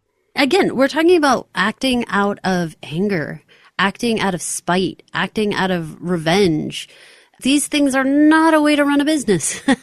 It's just not. It's not a way to spend money. It's not a way to make deals. It's not the way to do anything. So I am feeling for him, because there's so much going on right now in his life. Of course, the marriage, of course, everything with Gladys. He's got a lot going on his mind, right? And to stand on the outside of everything he's going on and to say you can't lead with anger, or you can't lead with frustration, you can't lead with being spiteful. I understand. Sounds like, what is he supposed to do? How is he supposed to be feeling right now? It's one of those things where that's the difference between a good businessman and a great businessman is, can you keep your head solid when things hit the fan? No one cares how you manage or lead when there's nothing going on. It's how you manage or lead when there's chaos, when there's problems, when deals have to be made. what do you do then? And if you're sitting there screaming at everyone, turning on your closest allies like your wife and your lawyer, which, P.S., I know they use the word secretary in this one about Brinkley, because I said the comment of like, who's like his secretary? Who does he like talk to? Like, who is that? Okay, so the Clay role is like, he called them a secretary. So I guess like secretary plus lawyer plus business advice plus whatever. Like this role is a whole lot. It's just like his number 2 in a duel. Yeah. But then who else is in this company? I would love to know. Like, is it just George Others? and Brinkley? No, it's just for purposes of... management. I mean, management-wise. I'm just like, who else does he ever bounce an idea off of? Or I don't think he does. Anything. He doesn't. But he doesn't bounce ideas off of Brinkley or Clay, though, either. He just tells them what to do. He just bounces his own idea. Right. We've never seen him really ask Clay his opinion. We had just always seen him tell Clay what to do. I will say that he did listen. Oftentimes he did not agree, or he got angry. Yeah, I think that was unsolicited, though. Okay, all right. Yeah, well, that's fair. I don't know that he ever said. Maybe I could go back to the clips and see, but I don't ever think him. Can't remember ever him saying, "Clay, what do you think here?" I think Clay understood he was able to speak and voice his concerns. But eventually that race ran out because it was too much of things he didn't want to hear. And that led to him being fired. But I don't think he ever solicited Clay's advice. I think it was just understood in their working relationship. Because you even see Brinkley here try it a little bit when he's talking about, like, we don't have the cash to stabilize the stock. We don't have the cash to get the Merricks back. Maybe we should consider selling, to Risley Sage. And George's idea is, shut your goddamn mouth, dum-dum. I will let this shit burn. You will be fired. You may be fired now, Brinkley. I haven't even learned your name. I'm calling you New Clay in my diary.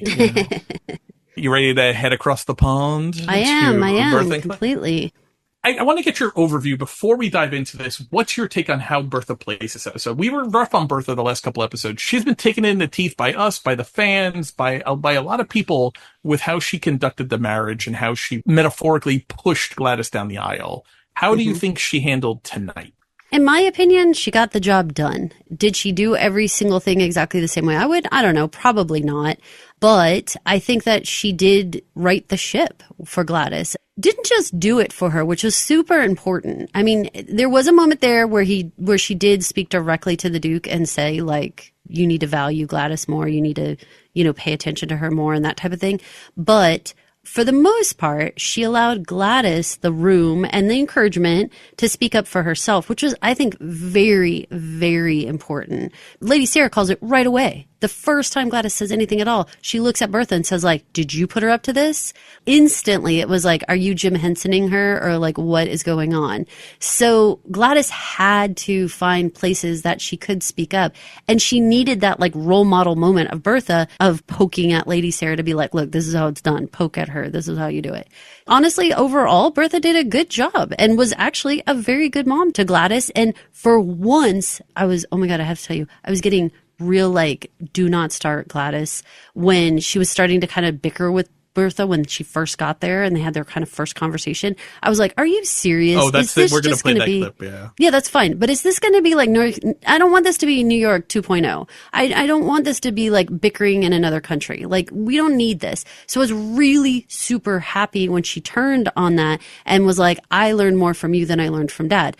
Fantastic. Okay, we're making some progress. We're starting to actually give some accolades to Bertha, actually seeing a value of your mother. Okay, we're making some progress. All of that made me happy.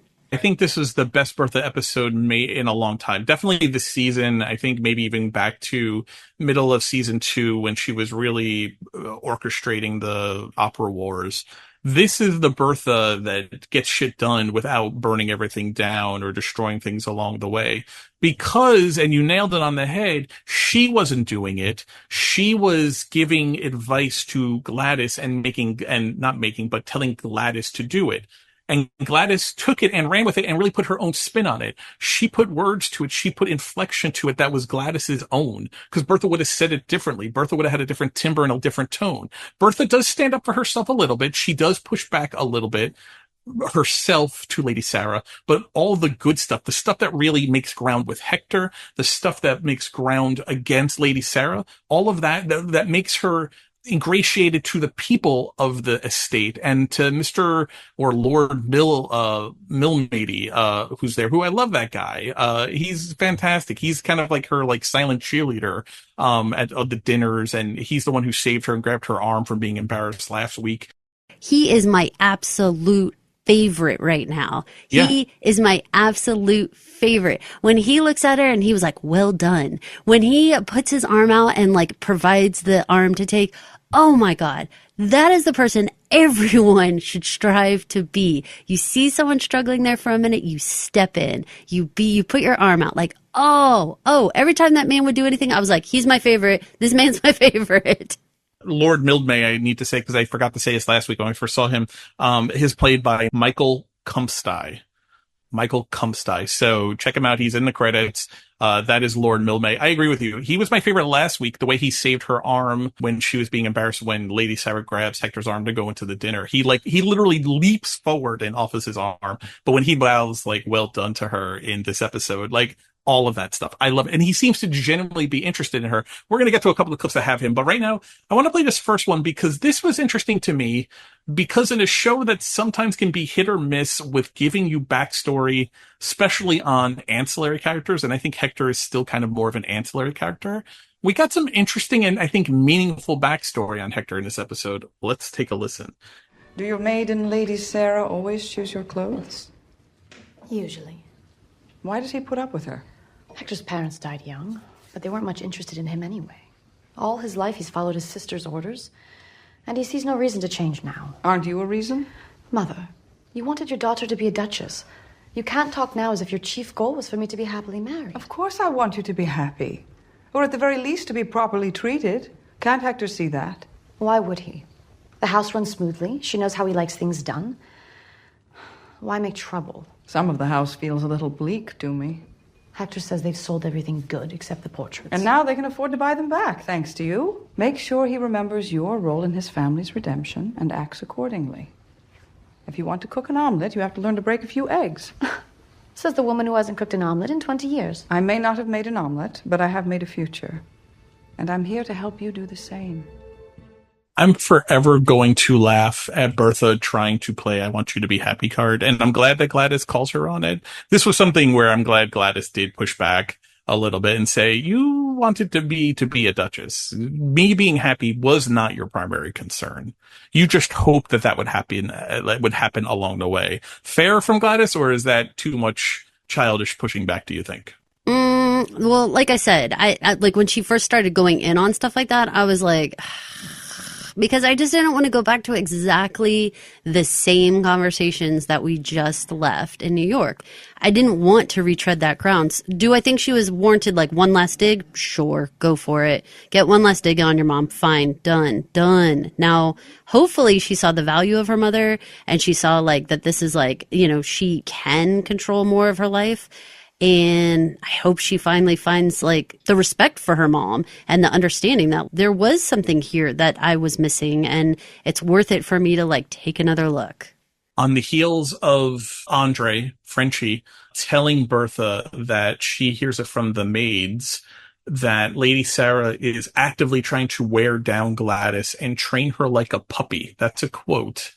Bertha, I think, enters that dinner in a pretty pissed off mood. And I think this is the only time Bertha goes at Sarah directly with a little bit of her Bertha bite, but I love the clip so much. What will be the fate of Mr. Gladstone's reform bill now the Lords have thrown it out? He'll bring it back, and he'll get it through by the end of the year. But do we want a bunch of vagabonds and farm labourers to decide how we are governed? What do you say, Duchess? You're the Democrat among us. I believe everyone should have a say in who forms the government. Including women, I hope. Oh, heavens! Do we have a suffragist among us? Are you against women voting? Of course. Why? I'm curious. Do you find women stupider than men? And not equipped for important decisions? No. That is, I think women should stick to their proper sphere. Oh.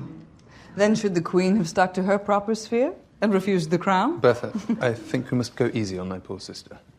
I was just curious, but of course if she'd rather not answer. I think I should not be so impertinent as to have an opinion about our sovereign's decisions. I think only an American could have gotten away with the last part of that from Bertha, bringing the queen into it, and whether or not the queen should have stayed in her lane instead of becoming, the queen. And the queen we're talking about here is Queen Victoria. She's 3 years away from her 50th anniversary at this point in the real world timeline. Did you like this, Bertha? Was this some classic Bertha snark for you? Did it work? Yeah, it's actually just classic Bertha. It doesn't even have to be snark. I mean, this is just the way that she prods people and gets people to bend to her will. Because, I mean, she's essentially trying to put her in a position of being like, explain yourself. Like, if you're so important and you have all the right opinions, then why don't you share your opinions? And then once the woman just backtracks so fast, then Gladys sees, look, she's a paper tiger. When you really push her, she doesn't have all these opinions. She doesn't have this backbone that is so amazing. No, she totally crumbles. So that was the example that Gladys needed to see, oh, she's not really got much of a bite. She's just barking. Gladys does some wonderful smiling and smirking at her mother in this episode that I really appreciate. Even the little tip of their glass to each other, I thought was very cool and nuanced, very small. Like it's not a big thing, but Bertha kind of just holds her cup a little bit to Gladys, and Gladys drinks at the same time, and kind of also it's just a little tip of the glass to each other. And I thought that was oh, I like this. I like this newfound relationship between Bertha and Gladys, like two contemporary married women who can help each other instead of constantly fighting. Just a little history corner here because it was interesting. What they're talking about is when Lady Sarah says Mr. Gladstone. William Gladstone was the prime minister at this point in England or the UK. He was in the middle of his second of what would be 4 terms as prime minister in the UK. And the act that they're talking about is called the Reform Act of 1884. It also was called the Third Reform Act of 1884. It was also called the Representation of the People Act 1884. It did increase suffrage. It did get it passed. It eventually passed at the end of 1884, and it greatly increased the electorate in the UK because it took it out of the boroughs and brought the vote to the countryside, the way everything I read would refer to it. Women were still kept from the vote, and about 40% of men after all was said and done. But all men paying an annual rent of £10 and all those holding land valued at £10 now had the right to the vote after this act is passed. This significantly increased the electorate in the UK. In the 1880 general election, before passing of the act, 3 million and change voters were registered, while in the 1885 general election, so 5 years later, after the passing of the act, 5,708,030 people were registered to vote. All women and 40% of the men were still without the vote, and that would remain. Women wouldn't get a group of women in the UK wouldn't get the right to vote until the 1910s in England, when the Fourth Reform Act would be passed.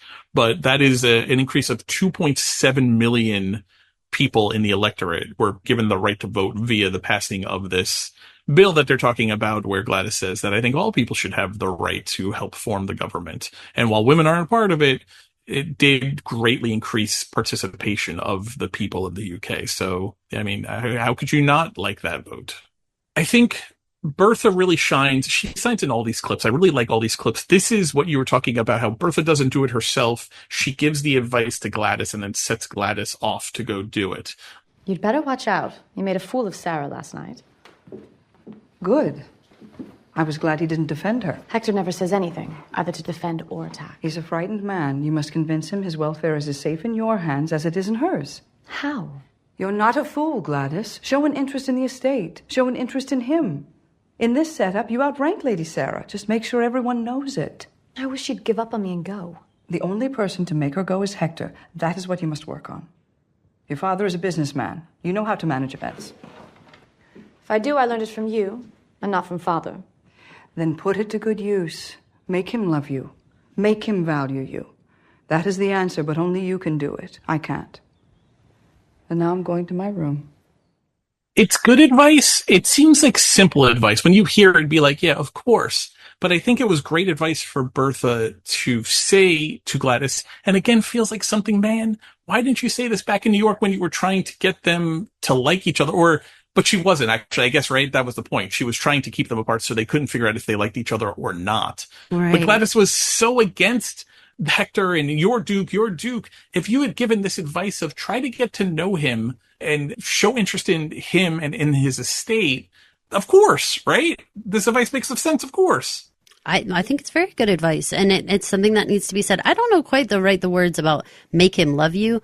I don't know if that's quite the right words, but I did like the make say that? him. I didn't make you. Oh, does she say No, make him love you? she said that. Oh, yeah. okay. I Yeah. missed No, that. she said make him love you. She said that. I don't know. I didn't particularly love that word, but I really like the make him value you, make him like see that you have value, those types of things, because that it really is just saying, Gladys, like, be yourself. Again, as the audience, we don't know Gladys. So we don't know if she has a very good mind. We don't know if she's very quick-witted. We don't know if she is super intelligent, very worldly, cultured. We don't really know. She doesn't say these things. She has really spent the last 2.5 seasons bickering with her mother. And that's why I'm so glad that like we're finally coming around where she can be an adult in this world and have an opinion and have her own personality.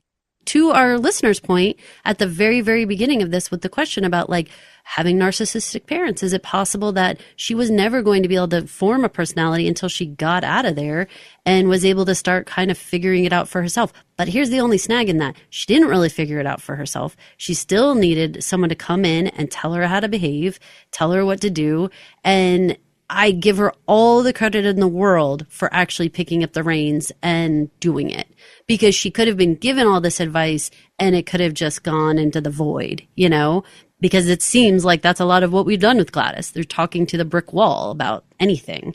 So now, yay, she's listening, she's acting on it, and it's working. It's working in her favor in this episode. So I'm feeling pretty good. I like this next clip because I think this is actually Gladys's voice, and that's why I like it a lot.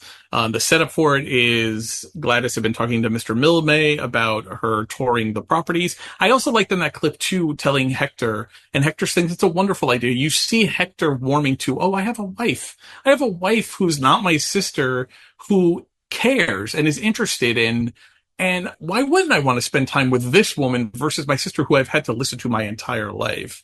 It was interesting because we did learn about Hector and losing his parents young, and they didn't really care about him anyway. There's some generational trauma there for Hector, right? There's some conditioning that Hector clearly has been exposed to for a very long time, where he's become really dependent on his sister. So you're seeing, because of Gladys's actions via taking Bertha's advice, Hector you see Hector in real time start to realize in this episode, oh, I have another female choice in my life. I don't have to listen to Sarah. I can maybe listen to Gladys. Gladys is saying things that make a lot of sense to me. Yes, you should know about the estate. You should care about the tenants and get the tenancies, the type of tenancies, and get to know the people. They want to know you, he says. Hector seems excited as this episode goes on. He seems emboldened, but he seems more excited about the idea of a wife for really the first time. But listen to this clip. Listen to how she talks to Sarah when Sarah stands and Bertha gives some crazy eyes and nods and stuff to Gladys. But Gladys does the speaking up. Sarah? Are you quite well? Why shouldn't I be? I thought, when you stood without waiting for me, you must be ill.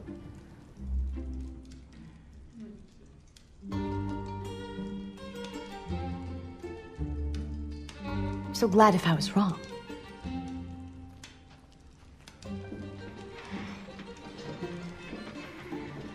As I was saying, your family must have been farming here for many years. We were given the land by King William III for doing up his shoelaces or something. Well done. We are planting hell. What was that about? Why did you stand without waiting for her? I've always decided when the women go through. That was before. There was no Duchess then. Now there is one, and you should have waited. The Gladys voice that I think we hear really for the first time ever in the show is the, so sorry if I was wrong. There's a bit of Bertha in there, but it's Gladys, though. That's Thaisa Farmiga. That's Gladys's voice, right? Doesn't that feel like the first time we've really heard her open her mouth and say something of consequence to someone that wasn't her parents or her brother? Yeah.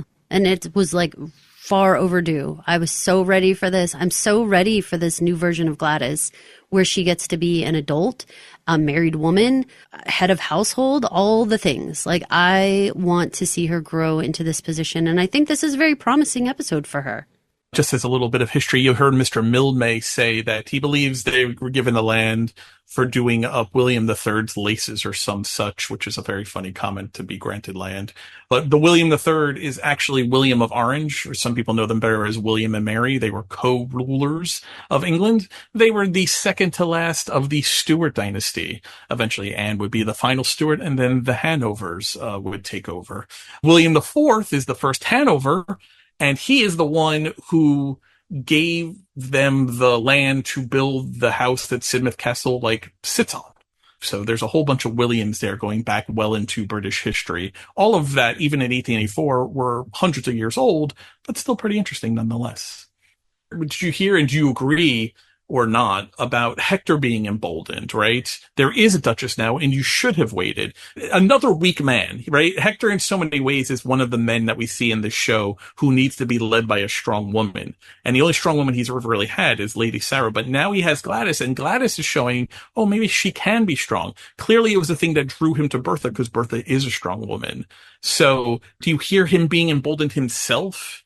Now that Gladys is standing up for herself, they're kind of rising together. Am I looking too much into that maybe? No, I think that he is feeding off that energy, and he is seeing this is a new dynamic. It's so crazy that the two of these birds didn't think about any of this, Lady Sarah or Hector, that they didn't think about what it would be like to bring somebody into their home and how that might change the dynamic. I mean, it's kind of crazy. They're very odd in that regard.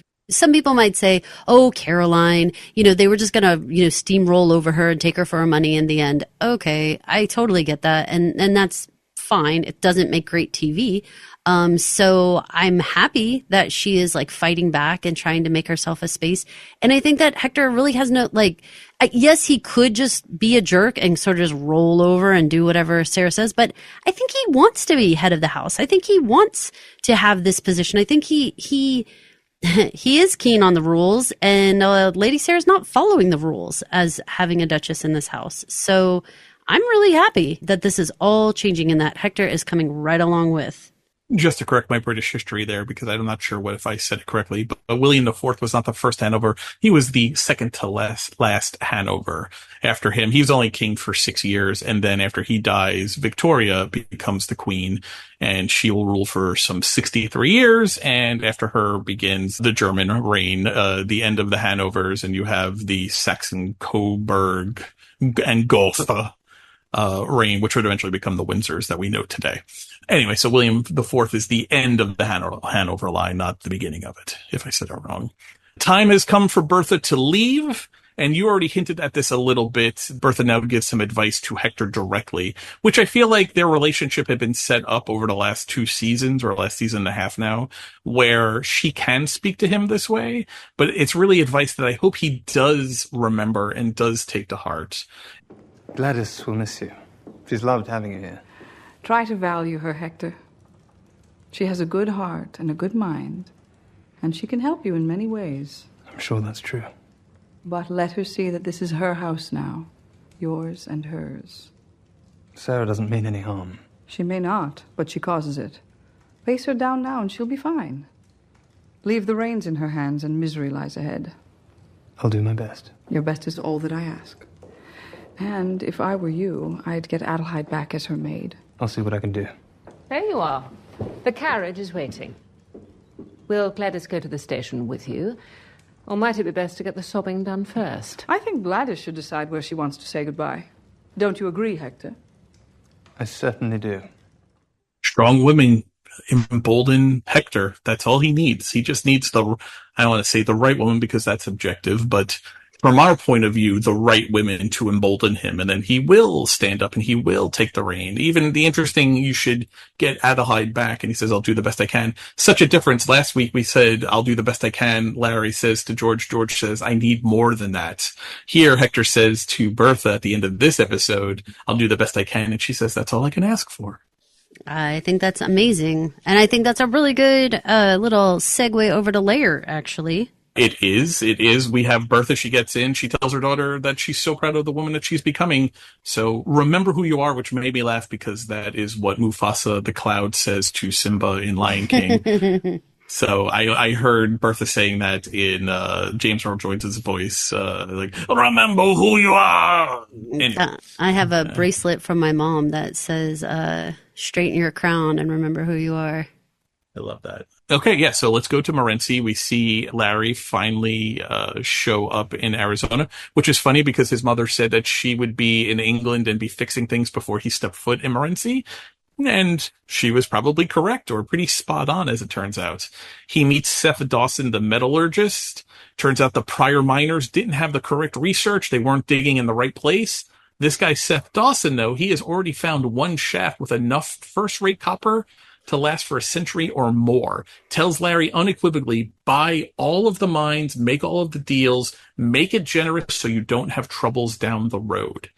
Caroline, can it be this easy? Can it be Larry was right, the mines were worth looking for, having a new metallurgy report done, which is how this came to be? Seth Dawson didn't do this on his own, where Larry contracted for him to run a new report because the report he got from his father was so scant and so limited in its scope, which we're hearing is because no one was looking in the right place. Could it be this easy that Larry finds the copper mines that's going to save the family here right out of the gate? I think easy is a relative term. I think we've been watching George on the edge of having a stroke here for 6 episodes. So I don't think he'd say this was easy. He would say this is his second or third attempt at getting this to work. And finally there's a way to figure this out.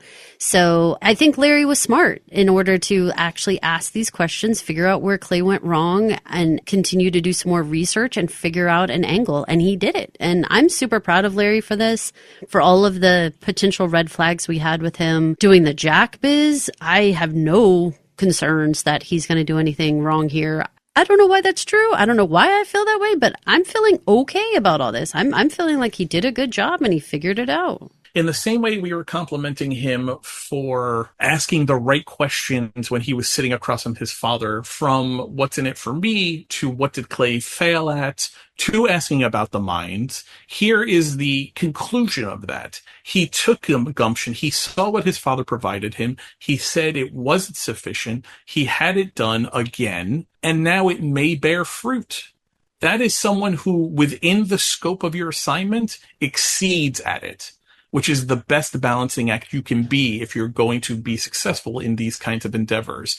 Have your assignment, but find the place where you can stand out, where you can exceed expectations, where you can show ingenuity and show thinking outside the box while also tackling the assignment you were given. Because a lot of people think outside the box. A lot of people go shooting off on a tangent and they forget the thing that they were asked to do.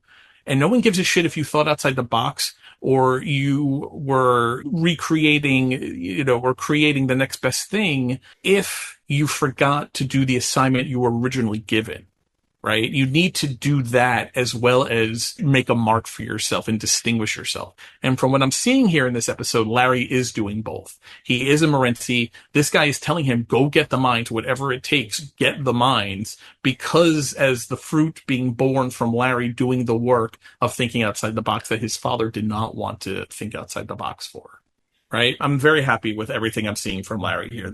For a budding businessman coming off of the clock and the windfall he had there, with George being not at the top of his game because he's coming from such a stress place, from such a breaking point, from such a place of anger, you really need Larry to have his head on straight here. And so from what we've seen in these last 2 episodes, business-wise, lying to Marion, not good. Business-wise, though, Larry does seem to have his shit together, and I really like that. I agree with that. Although, gosh, with the Marion of it all, that's my bigger worry. Yeah, I think the only thing we didn't really cover was Miss Bruce. She has analyzed every piece of gossip side by side. She looks like that meme of the guy with the red string from, I think that's It's Always Sunny in Philadelphia. Yes. She looks like that in the 1884 version with all of the gossip columns like laid out on the downstairs table.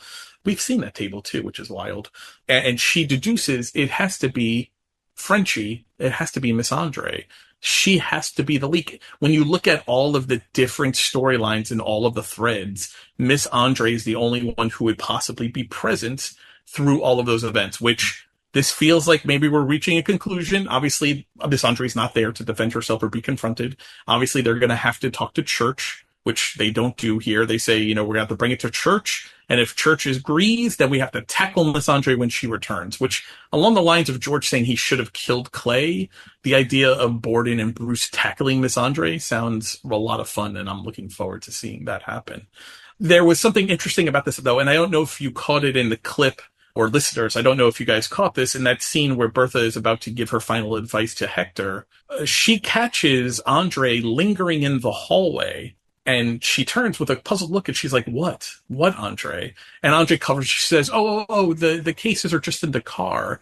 But Andre was eavesdropping, and Bertha caught her at the eavesdropping. I thought that was very interesting, given this final scene with Borden and Bruce. Yeah, when she was standing in that hallway, first of all, she looked like a witch in that whole getup with the whole black outfit and how tall and skinny she was, and she had that black funny little hat on her head. She looked like a literal witch. She's Miss Gulch. I mean, she's French Miss Gulch. And she needs to go. We're done with her. I'm done with Miss Andre. Get out of here, Andre. Stop listening to our conversations. Time's to go. Sick of it. You know what the sad thing here is? If Andre turns out to be the leak and they do tackle her and beat her up, and I would love to see that. Bertha said when Andre tells her earlier in the episode about the lady's maids telling her about Lady Sarah's wearing her down, trying to train Gladys like a puppy, Bertha tells Andre, it's a relief to know I am not fighting battles alone. Oh, Bertha, if your only friend in the world is Miss Andre, you've got to repair some shit at home, girlfriend. Really? I mean, your eggs are in all of the wrong baskets. I don't know what we're going to do with Bertha, but she has to come home now. And we didn't even talk about the huge news because it gets covered over really quickly. Yeah. George has moved out of the house. Yes. George has moved into the Union Club. I know. That Union Club has got to be full to the brim with Charles Fane and George. And who else knows when Hector's in town, he's over there. It seems like that Union Club. I would like to be a fly on the wall over there, having those men sit around and talk at night. What are they all kibitzing about? I'd love to know. Another 2.5 hours plus of talking. It feels like, you know what? All of these episodes are long. I was looking at it. This one was 60 minutes. Last week was 60 minutes. The week before, 60 minutes. Episode 7 is 60 minutes. Episode 8 is 69 minutes long. Guys, they're killing us here with these notes. I'm running out of legal pads. I literally just had to buy a new stock of legal pads from Amazon. So oh my God. I know, they keep taking these gosh darn notes. So I think that's going to do it though for us for another episode. This is Caroline. And this is Mike. Thank you for listening to New Money, Old Rules, the Gilded Age Podcast. If you wouldn't mind heading over to Apple Podcasts, Spotify Podcasts, or wherever you listen to podcasts. And while you're there, if you could leave us a 5-star review. If you do, we're going to read it on the air. If you don't, we won't read it on the air. And if it's mean, we're going to cry. So don't make us do that. This one is a short but sweet one. This was from RoseMe99. This was a comment left on Spotify. I just love your deep dives into each episode. Well, RoseMe99, as we sit here entering almost a third hour of talking, we also love the deep dives into these episodes. So thank you guys so much for listening. As we write this, we are the 87th TV and film podcast in the world on Apple Podcasts. There's over 2 million podcasts on Apple Podcasts. There are thousands and thousands and thousands of TV and film podcasts on Apple Podcasts, and you guys have made us 87 as we're writing this. That's amazing. Thank you guys so very much for listening. We so appreciate it, and please always feel free to write in with your questions.